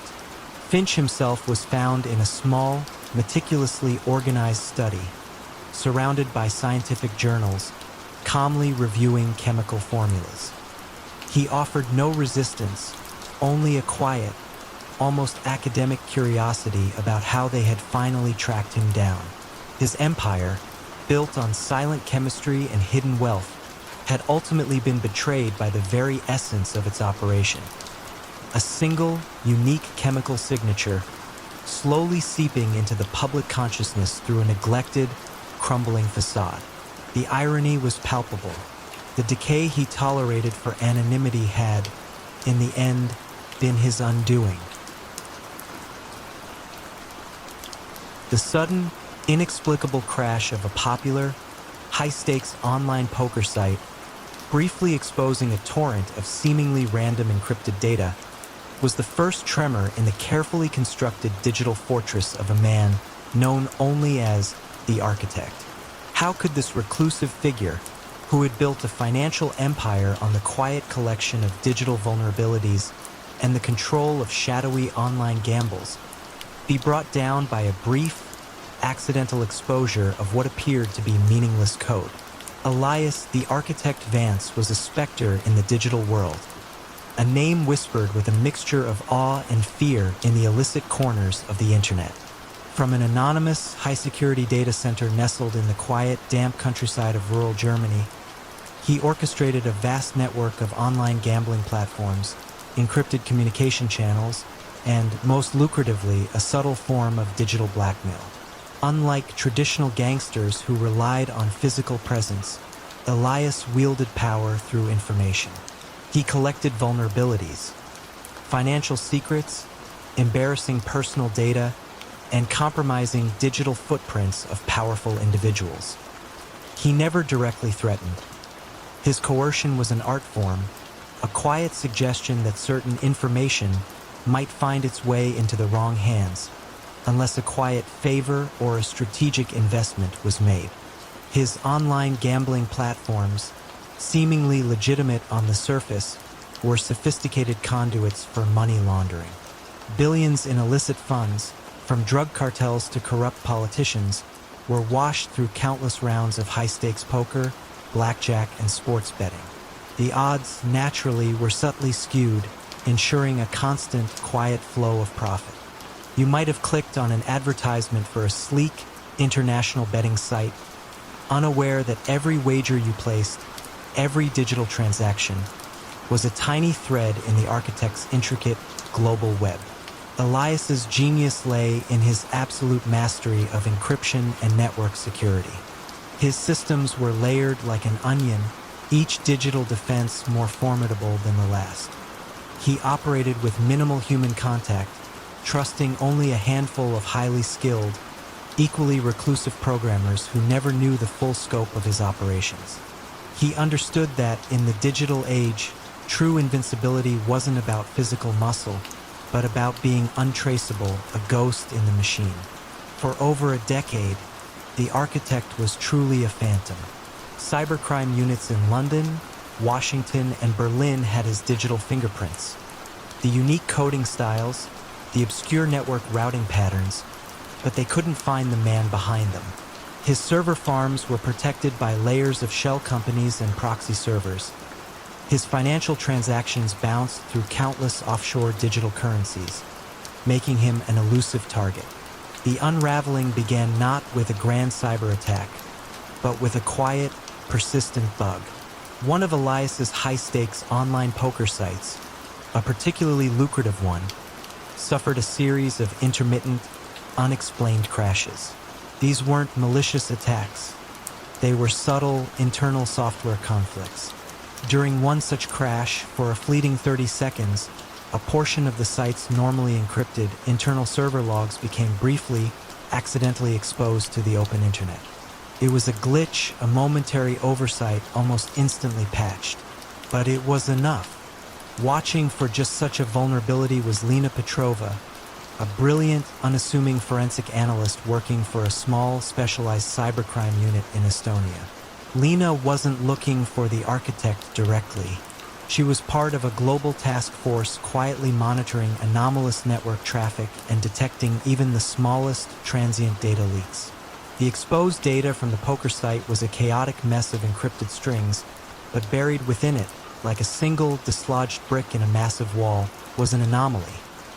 A small, seemingly benign piece of metadata, a system log entry timestamped with a slightly unusual format, one that matched a specific obscure server configuration used only by a handful of high-security data centers. It was a digital fingerprint so subtle, so easily dismissed, that only a mind as meticulous as Lena's would have even noticed it. Lena didn't try to hack the architect. She simply followed the digital breadcrumbs, tracing the unique metadata signature through a labyrinth of proxy servers and shell companies. It led her not to a direct IP address, but to a specific, highly secure, and deliberately obscure data center in rural Germany, a place designed to be invisible. She couldn't breach it, but she knew its physical location. The moment it all unraveled for Elias Vance wasn't a digital confrontation, but a quiet dawn raid on that remote German data center. Federal agents, acting on Lena's meticulous digital mapping, descended on the facility. They didn't find Elias there. He was too careful for that. But they found the physical servers, the blinking lights and humming machines that were the silent heart of his empire. Within those servers, Lena's team, working offline with direct access, found the unencrypted core of the architect's operations. The real ledger of laundered funds, the vast databases of compromised information, and the detailed schematics of his gambling platforms. Elias Vance was eventually apprehended quietly, several weeks later, attempting to cross a remote border with a forged passport. He was caught not by a brilliant counter-hack, nor by a betrayal from within, but by a single, tiny, forgotten piece of accidental metadata, a silent digital whisper from a momentary system glitch. His meticulously constructed fortress, built on layers of digital obscurity, had been brought down not by force, but by a single, nearly invisible flaw, a silent testament to the idea that even in the most complex systems, perfection is an elusive dream. The seemingly innocuous expansion of a modest ice cream parlor in Boston's North End, far beyond what local demand could justify, was the first quiet tremor that exposed a vast, hidden network of racketeering and extortion. How could a family man, revered in his community, maintain such an elaborate charade for decades, only for it to be undone by the simple, unsettling growth of a beloved neighborhood shop? Salvatore the Spoon Rizzo presented himself as a pillar of the community, a jovial, slightly portly figure who greeted every child by name at Rizzo's Sweet Treats. The ice cream parlor, known for its rich flavors and generous scoops, was his public face, a symbol of old-world charm and wholesome values in the bustling North End. Beneath this sugary facade, however, Salvatore was the quiet, methodical architect of a far more sinister enterprise, a pervasive protection racket that held a silent grip over nearly every small business in the district. He didn't use violence. He used persuasion, subtle threats, and an intricate web of favors that bound shopkeepers to him in a dependency that felt more like a community obligation than outright extortion. Rizzo's method was a masterpiece of soft coercion. A new bakery opening its doors would find itself plagued by a series of minor, yet persistent, inconveniences. Inexplicable delays in obtaining permits, sudden visits from health inspectors for minor infractions, or crucial deliveries arriving late. Then an intermediary, often a well-respected figure in the community, would suggest that a small contribution to a local benevolent fund, managed of course by Rizzo, would miraculously resolve these issues and ensure smooth operations. The contributions were always modest enough not to bankrupt the business, but substantial enough to be felt. In return, businesses received genuine protection from other, more violent elements, from petty crime, and from the very bureaucratic hurdles Rizzo himself often orchestrated. His customers were loyal not out of fear, but out of a perverse sense of gratitude and the relief that their businesses would now operate without any unforeseen complications. The ice cream parlor served as more than just a front. It was the quiet hub. It allowed Salvatore to observe, to listen to community chatter, and to project an image of unassuming benevolence. The cash profits from the legitimate ice cream sales were meticulously mingled with the protection money, laundered through the parlor's books, then quietly funneled into a network of seemingly legitimate investments. Small real estate holdings, a dry cleaning business, even a children's daycare center. You might have bought a scoop of pistachio ice cream from Salvatore, completely unaware that his quiet charm was merely the visible tip of a vast, illicit iceberg. For decades, Salvatore was untouchable. The local police, many of whom had grown up on Rizzo's ice cream, considered him a harmless eccentric, a beloved local institution. Federal authorities suspected a protection racket in the North End, but the evidence was always anecdotal, the witnesses too afraid or too reliant on Rizzo's protection to speak. His financial records, handled by a single, fiercely loyal accountant, were a labyrinth of small, legitimate transactions that absorbed the illicit funds without a trace. The unraveling began when Salvatore, growing complacent and perhaps a little too ambitious, decided to significantly expand Rizzo's sweet treats. He purchased the adjacent storefronts, planning to add a full-service cafe and bakery, ostensibly to meet growing demand. This expansion, however, was disproportionate to the actual legitimate revenue the parlor generated. It raised a quiet, persistent eyebrow in the mind of Detective Isabella Rossi, a young, analytical officer recently transferred to the North End precinct. Isabella wasn't looking for a major crime boss. She was simply reviewing local business permits as part of her routine. The scale of Rizzo's expansion, financed entirely through cash and seemingly meager profits, struck her as an oddity.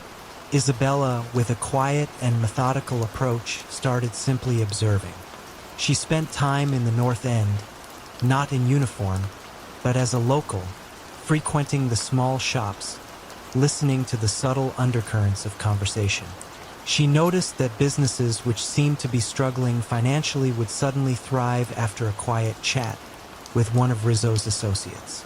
Conversely, those that seemed fiercely independent often faced inexplicable difficulties.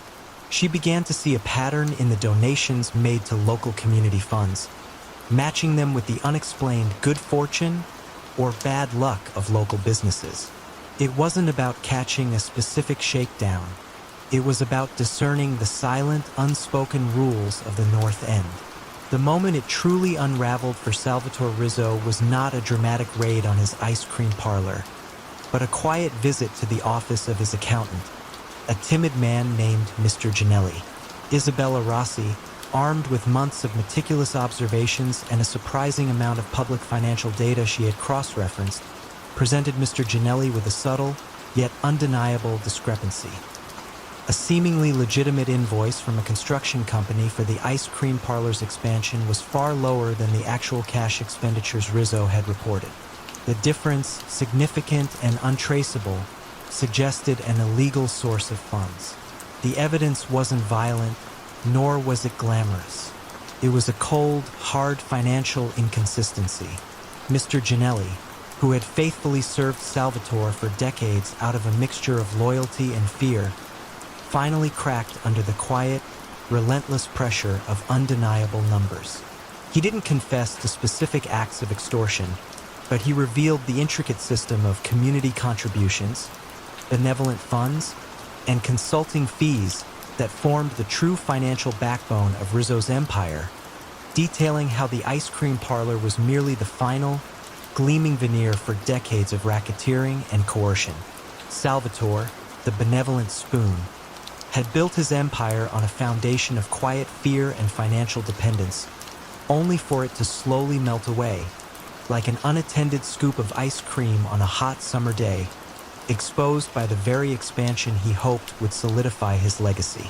His arrest came quietly, after hours, at the back of his beloved, overly large ice cream parlor. He offered no resistance, only a silent, almost resigned nod. The crumpled, discarded photograph of a forgotten seaside villa, found in the refuse of a modest Parisian apartment, was the first whisper of a truth that would shatter a carefully constructed illusion of legitimacy. How could a man, who had cultivated an image as a philanthropic industrialist and lived openly as a respected member of society, be unmasked by a faded image linking him to a past he had meticulously buried for decades?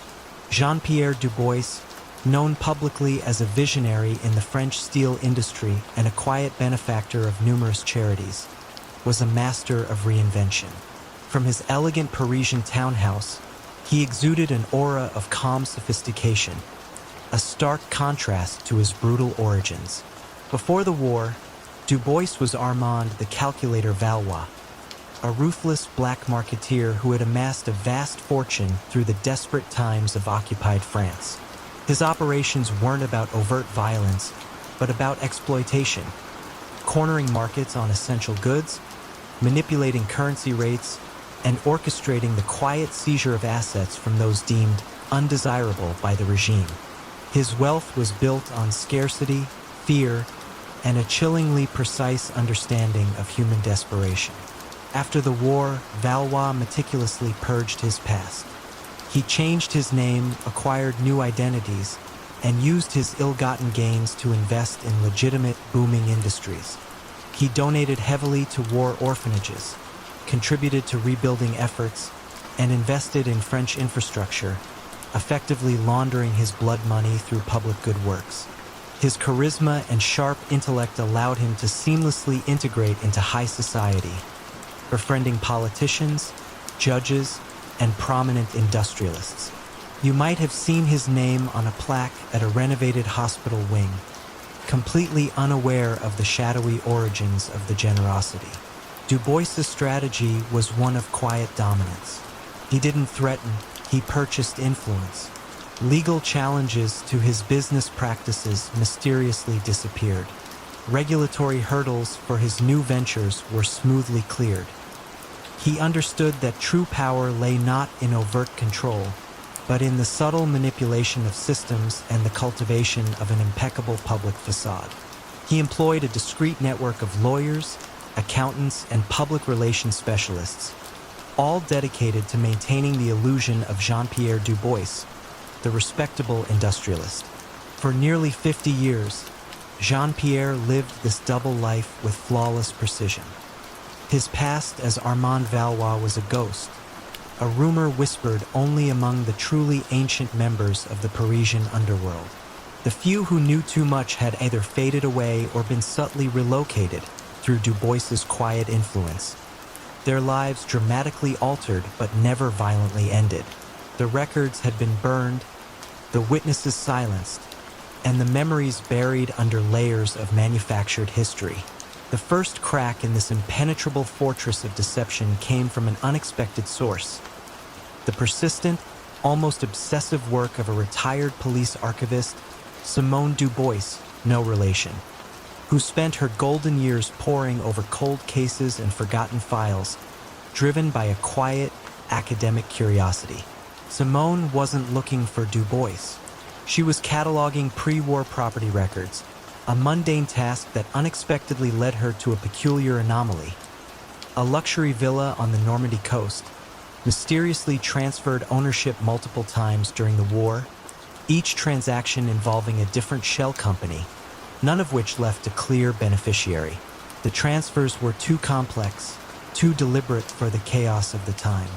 Among the dusty records, Simone found an old, faded photograph of the villa, taken during the war. It was tucked into a discarded file in the city archives, seemingly insignificant. But on the back, in faint, almost illegible handwriting, were initials AV, Armand Valois, and a date, a specific transaction date. Simone, with her meticulous eye, noted the precise alignment of shadows in the photograph, the unique architecture of a small garden folly. Details that matched the current, publicly owned villa still standing today. This seemingly harmless photo, casually thrown away, became the silent key. Simone didn't go to the police directly. She went to a young, ambitious investigative journalist, Lucien Moreau, known for his dogged pursuit of historical corruption. Lucien, initially skeptical, was intrigued by Simone's quiet certainty and the eerie precision of her findings. He began to subtly cross-reference current land deeds with historical ownership records, focusing on the intricate paper trail of the Normandy villa. He found that the villa, after its complex wartime transfers, had eventually ended up in the portfolio of one of Jean-Pierre Dubois's current holding companies, acquired through a series of legitimate post-war transactions. The connection was tenuous, circumstantial, but undeniably present. The unraveling wasn't a public exposé or a dramatic confrontation. It was a quiet, relentless accumulation of circumstantial evidence. Lucien, working with Simone, pieced together a mosaic of financial anomalies, property transfers, and subtle historical omissions that, when viewed together, painted a chilling picture. They found that several of Dubois's seemingly legitimate post-war acquisitions directly benefited from the very wartime policies that Armand Valois had exploited. The case against Dubois wasn't about current crimes, but about the origin of his wealth, the systematic laundering of his wartime fortune through decades of legitimate enterprise. The moment it truly unraveled for Jean-Pierre Dubois came not in the form of an arrest, but a quiet, formal summons. He was invited for an interview at the public prosecutor's office, ostensibly regarding his historical contributions to a civic project. There, he was presented not with handcuffs, but with a thick dossier detailing the intricate financial gymnastics of his past, culminating with that unassuming photograph of the Normandy villa and the tiny, incriminating initials. The evidence was not violent or dramatic, but quiet, precise, and irrefutable, proving that the philanthropic industrialist Jean-Pierre Dubois was indeed the ruthless black marketeer Armand Valois.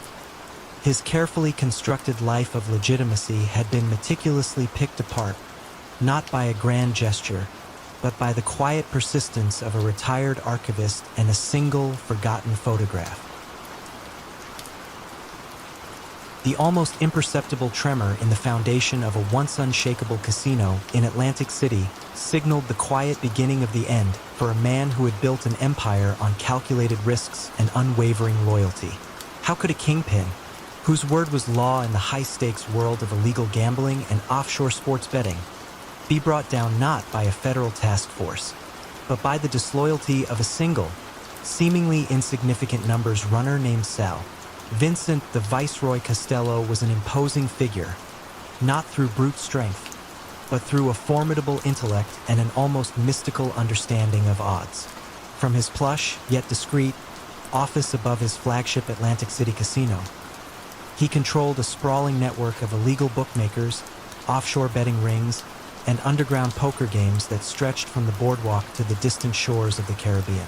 His genius lay in his ability to anticipate market shifts, to manage risk with surgical precision, and to enforce loyalty not through fear of violence, but through the promise of unparalleled profit and absolute discretion.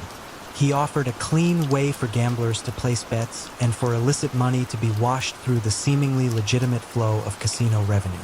Costello's empire was a masterclass in quiet coercion and sophisticated financial manipulation.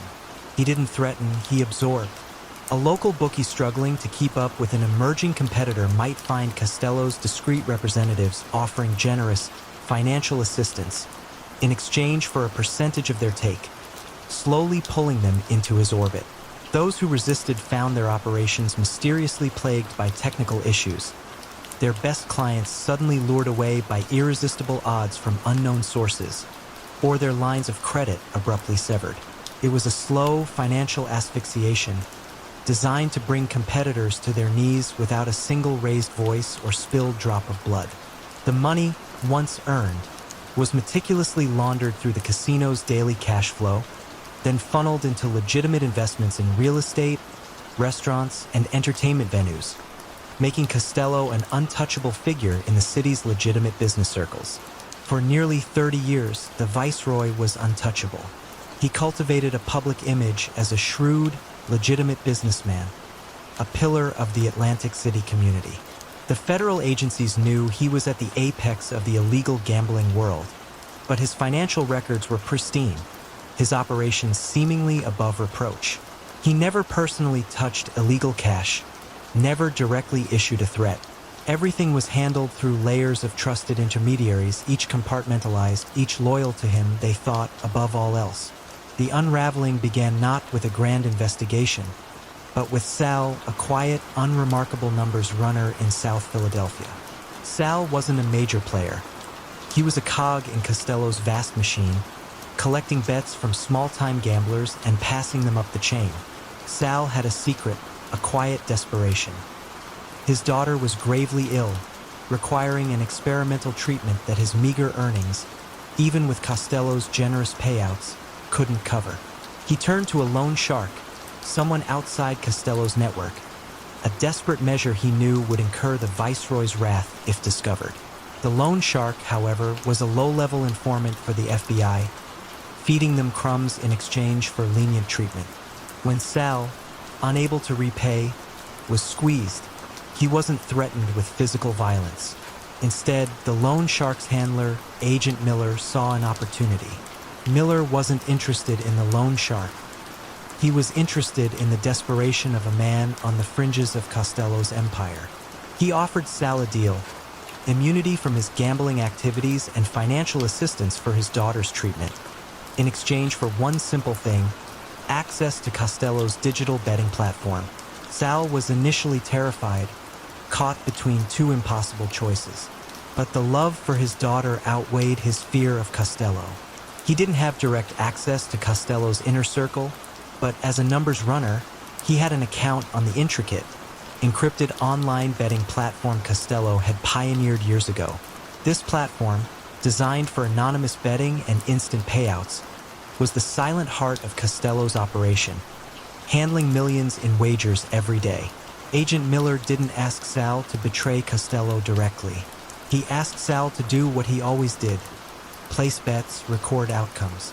But for 1 week, Sal was to make subtle, almost imperceptible changes to the way he recorded a fraction of his payouts on the platform, creating tiny, unnoticeable discrepancies that, when aggregated across hundreds of runners, would form a subtle yet distinct pattern. It wasn't about catching a specific illegal bet. It was about creating a digital fingerprint, a hidden signature of Costello's system. The moment it all unraveled for Vincent Costello wasn't a sudden explosion, but a quiet, almost imperceptible shift in the financial data. Agent Miller's team, using the tiny discrepancies seeded by Sal and other similarly turned low-level operatives, developed an algorithm that could identify the specific, unique patterns of Costello's betting platform, even through its sophisticated encryption. They then cross-referenced these patterns with legitimate casino revenue streams, exposing how the illegal wagers were being meticulously laundered, creating a parallel, ghost economy within the casino's seemingly clean books. The arrest came not on the casino floor, but in Costello's private office. He was presented with binders of financial data, digital footprints, and algorithmic analyses that meticulously detailed his decades-long operation, all derived from the subtle discrepancies created within his own unbreakable system. There were no snitches, no dramatic confessions, just irrefutable data. Costello, surrounded by the silence of his opulent office, simply picked up a remote and turned off the muted sports highlights playing on his large screen. He had built an empire on predicting odds and controlling variables, but he had underestimated the quiet desperation of a father and the methodical patience of an agent willing to chase the smallest digital whispers. His empire had crumbled not from a direct assault, but from 1,000 tiny, internal compromises, like quiet termites eating away at a seemingly solid foundation. The opulent, yet strangely sterile, high-rise penthouse in Monaco, with its panoramic views of the Mediterranean, served as a gilded cage for Antonio the Ledger Mancini, a man whose quiet reign over a global network of illicit art and antiquities was about to unravel. How could a meticulously curated life, shielded by layers of legal artifice and international banking secrecy, be compromised by a single, seemingly harmless antique map? Antonio Mancini was the antithesis of the archetypal gangster. He didn't wield power through force, but through unparalleled knowledge and an almost pathological aversion to direct involvement in anything overtly criminal. His world was one of dusty archives, hushed auction houses, and private collections. From his base in Monaco, he orchestrated the movement of stolen masterpieces, plundered artifacts, and forged antiquities across continents. His clients were not street criminals but discreet, wealthy individuals, sometimes even legitimate museums, eager to acquire rare pieces without asking too many questions about provenance. Mancini's genius lay in his ability to legitimize these items through a dizzying array of shell companies, false provenances, and carefully placed bribes within corrupt government agencies. He was the quiet broker, the financial ghost who made the impossible seem effortlessly legal.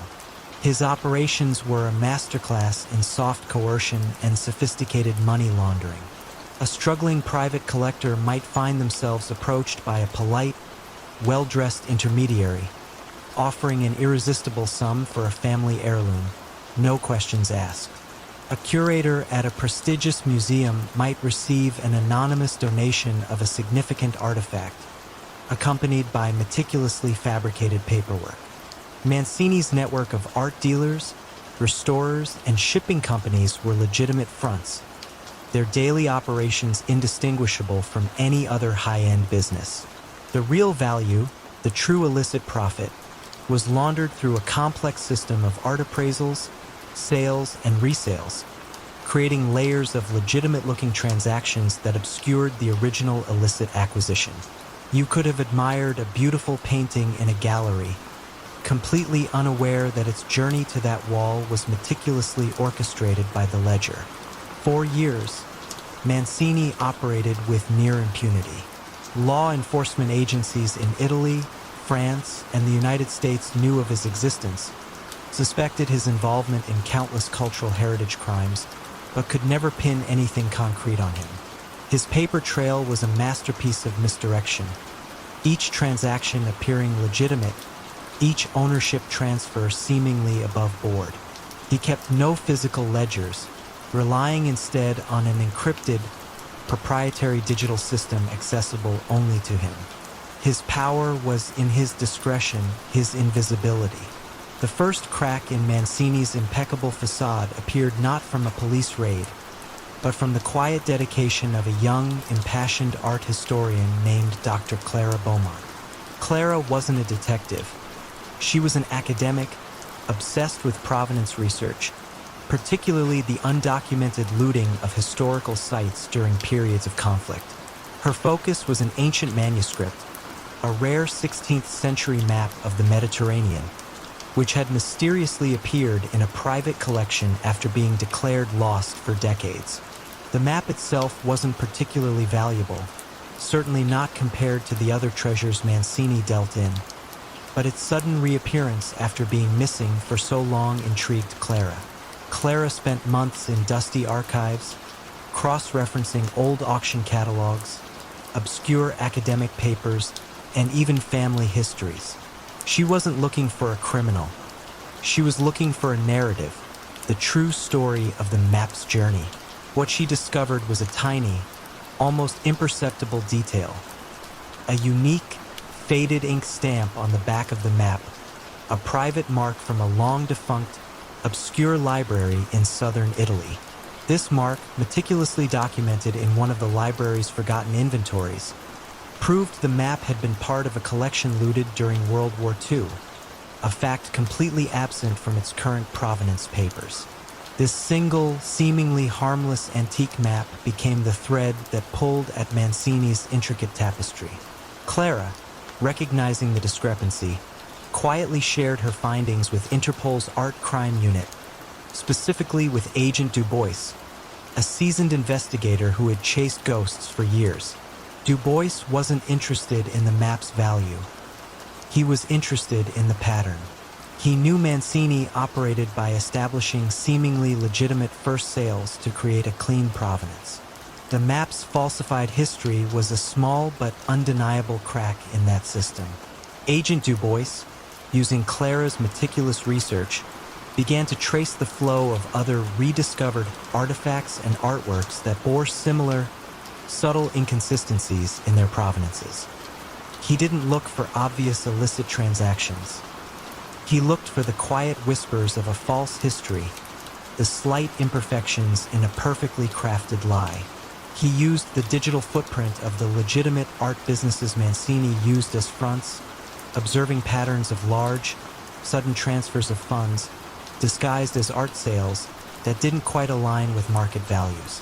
The unraveling was slow, methodical.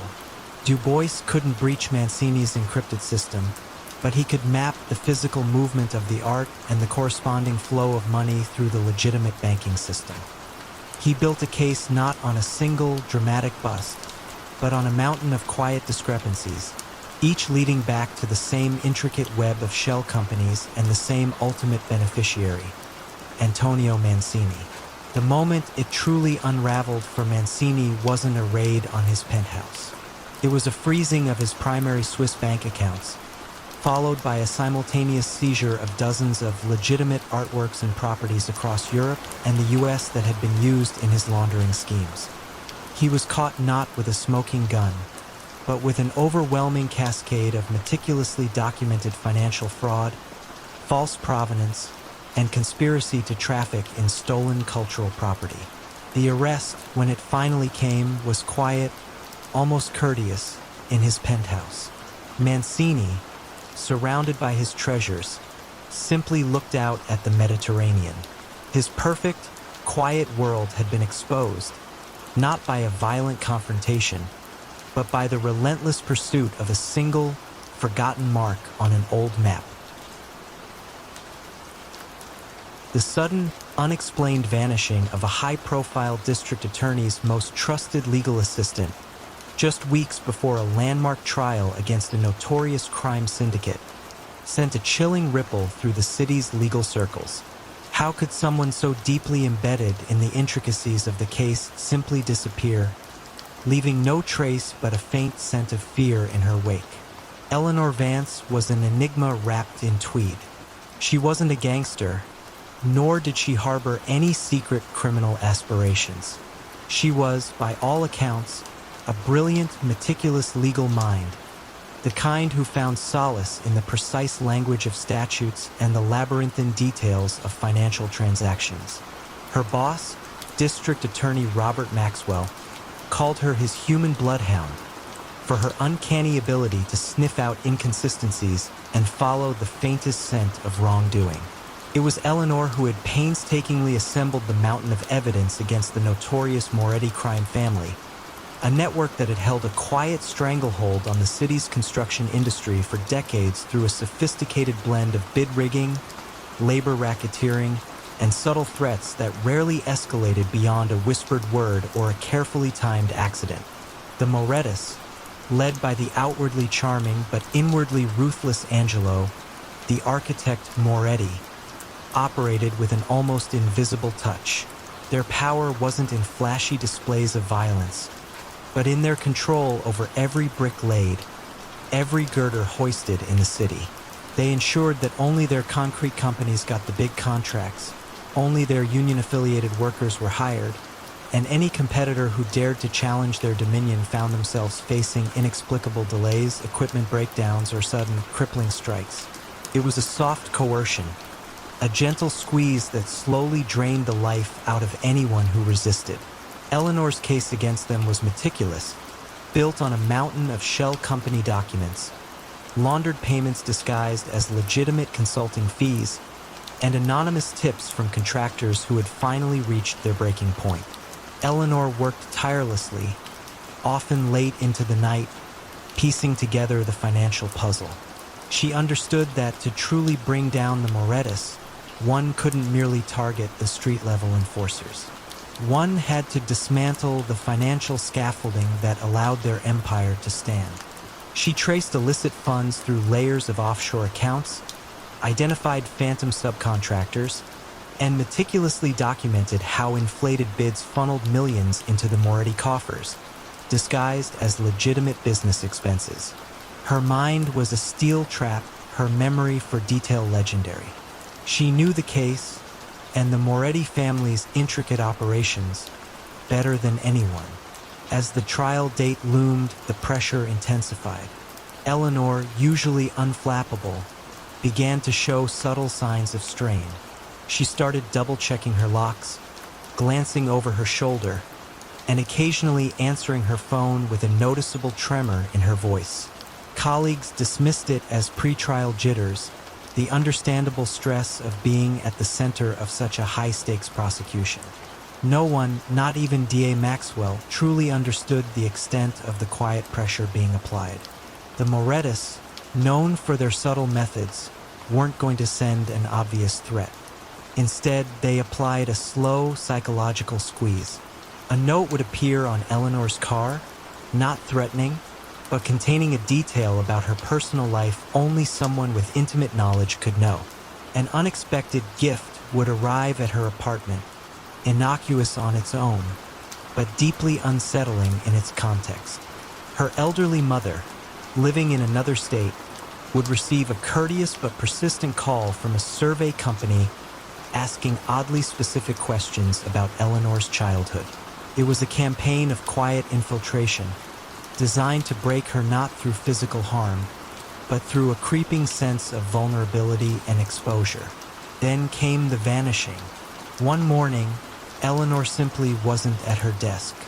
Her apartment was orderly, her car still in the garage. There was no sign of a struggle, no forced entry, just an absence, profound and unsettling. The official story became burnout or personal leave, but the police investigation, handled with hushed urgency, yielded nothing. It was as if she had stepped out of her life and into thin air. The district attorney's office was thrown into disarray. The trial against the Morettis, now missing its vital architect of evidence, had to be postponed, then eventually weakened and restructured. What truly happened to Eleanor Vance was a testament to the Morettis' insidious reach. They didn't kidnap her. They offered her a choice, presented not as a threat, but as an opportunity, subtly woven into the fabric of her increasing paranoia. Through their network, they had discovered a severe, undisclosed health issue affecting Eleanor's beloved sister, an issue requiring incredibly expensive, cutting-edge treatment that her family's insurance wouldn't cover. The offer came through an anonymous, untraceable intermediary. Leave, disappear completely, and the funds for her sister's treatment would be anonymously deposited into a secure offshore account. No one would ever know, and her sister would live. If she stayed, not only would her sister's fate be sealed, but the quiet pressures would intensify, perhaps even subtly reaching her elderly mother. Faced with an impossible choice, a quiet betrayal of her professional duty for the life of her sister, Eleanor chose the latter. She meticulously planned her own disappearance, using the very skills she honed fighting the Morettis against them, ensuring no trail led back. She walked away from her life, her career, and the landmark trial she had poured her soul into, all to save the one person she loved more than justice. Her vanishing was the ultimate unraveling of the case, a silent victory for the Morettis, who proved that the most effective way to eliminate a threat wasn't through violence, but through the quiet exploitation of a profound personal vulnerability. The city never knew the truth, only that a brilliant legal mind had simply ceased to be. The chilling silence of an empty warehouse on the docks of Naples, broken only by the lapping of water against distant boats, marked the unexpected end of a long-standing alliance between two powerful families. How could a bond forged in decades of shared illicit ventures, a bond thought unbreakable, dissolve so completely over something as seemingly insignificant as a misdirected shipment of olive oil? Vincenzo the Serpent Rossi, a man whose quiet demeanor belied a mind as sharp and intricate as any watchmaker's, had spent a lifetime building his reputation in the shadowy underbelly of Naples. Unlike the boisterous, often violent figures of his era, Vincenzo preferred whispers to shouts, intricate schemes to blunt force.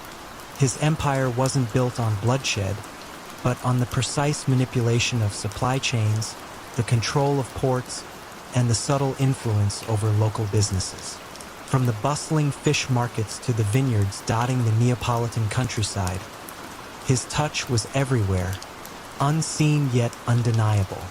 His most vital partner in this quiet dominion was the Bellini family, particularly Marco Bellini, a man whose jovial exterior masked a shrewd business acumen equally adept at navigating both legitimate import-export and clandestine operations. For years, their families thrived, their fortunes intertwined like the roots of ancient olive trees. Their collaboration was a masterclass in silent control. Rossi handled the logistics, ensuring goods, both legal and illegal, moved seamlessly through customs. Bellini, with his extensive network of distributors and seemingly legitimate front companies, ensured the products reached their destination, laundered the profits, and reinvested them into ever more diversified ventures. They held a near monopoly on certain agricultural imports, leveraging their positions to introduce other, less wholesome commodities into the market. Their power wasn't proclaimed. It was felt, a gentle, persistent pressure on anyone who dared to operate without their silent approval. You might have bought a bottle of fine olive oil or a crate of citrus from a local grocer, never suspecting the hidden layers of influence behind its journey to the shelf. The core of their strategy was mutual trust and a shared aversion to overt conflict. Disputes were settled with quiet negotiations, not public displays of aggression. This carefully cultivated peace fostered an environment of immense profitability, but it also masked subtle shifts in power. As the years passed, Vincenzo's network became undeniably more sophisticated, his financial acumen more pronounced. Marco, while still a crucial partner, found himself increasingly reliant on Vincenzo's intricate web of shell corporations and offshore accounts to handle the ever-growing sums of money. A quiet imbalance began to form. The catalyst for their undoing was a seemingly minor hiccup. A large shipment of high-grade olive oil, intended for the Bellini family's legitimate distribution network in Germany, was mysteriously diverted. It vanished somewhere between the port of Naples and the Bavarian border. Initial inquiries were calm, professional. Marco assumed a simple logistical error or perhaps a rival trying to skim. But as days turned into weeks, and the olive oil, worth a considerable sum, remained missing, a subtle tension began to creep into their long-standing relationship. Marco suspected sabotage from Vincenzo's side, a quiet test of loyalty, or worse, a silent act of defiance. Vincenzo, on the other hand, suspected Marco was simply trying to cheat him, claiming a loss to reduce his payout. The true twist, however, was far more intricate. It wasn't sabotage or theft by either party. It was the work of a highly disciplined, emerging group of cybercriminals who had infiltrated a seemingly innocuous shipping manifest system. They had quietly rerouted the cargo, selling it on the black market at a reduced price, leaving no trace. What they didn't anticipate was the deep-seated mistrust their simple act would ignite between two giants. Marco, infuriated by the financial loss and perceiving a deep betrayal, began to take subtle actions to undermine Vincenzo's operations. He started delaying payments, rerouting small legitimate shipments to other, less connected partners, and quietly spreading rumors about Vincenzo's declining influence. Vincenzo, ever the strategist, observed these subtle shifts. He didn't react with anger. He reacted with cold calculation. He began to slowly, methodically, isolate Marco's legitimate businesses from the very financial lifelines he had created for them. Loans were subtly recalled, credit lines quietly frozen, and crucial customs clearances suddenly became inexplicably difficult. The unraveling wasn't marked by gunfire or dramatic arrests, but by the slow, agonizing strangulation of Marco Bellini's financial empire. One by one, his legitimate companies, starved of capital and suffocated by unexpected bureaucratic hurdles, began to falter. The missing olive oil had been merely the spark. The true fire was the silent, calculated dismantling of a relationship. Marco found himself trapped in a financial labyrinth built by his former partner. Unable to access funds, unable to ship goods, his every move anticipated and countered. Eventually, Marco was forced to confront Vincenzo, not with threats, but with a plea. He met him in that same silent, empty warehouse on the docks, the one that had witnessed so many successful clandestine transfers over the decades. Marco confessed his financial ruin, not understanding how it had happened so completely. Vincenzo simply looked at him, his expression unreadable. "You believed I was a partner, Marco," he said softly, "but you forgot who built the tracks." The quiet, methodical betrayal had left Marco with nothing, his empire quietly collapsing under the weight of its own severed connections. Vincenzo, the serpent, had demonstrated that the most effective way to eliminate a rival was not through violence, but through the precise, silent severing of their financial lifeblood. A single, seemingly inconsequential signature on a faded mortgage document from 1978 would eventually lead to the silent collapse of a financial empire built on shadows. How could a man, known as the Professor for his unparalleled intellect and impenetrable systems, be brought down by a slip of paper he barely remembered signing decades ago? Elias Thorne was never a man of the streets. He didn't wear the flash suits, nor did he carry the menacing aura of the muscle-bound enforcers. Instead, his world was one of numbers, ledgers, and the labyrinthine corridors of international finance. Operating from a tastefully understated office overlooking Manhattan, Thorne was the quiet architect behind one of the most sophisticated money laundering operations the city had ever seen.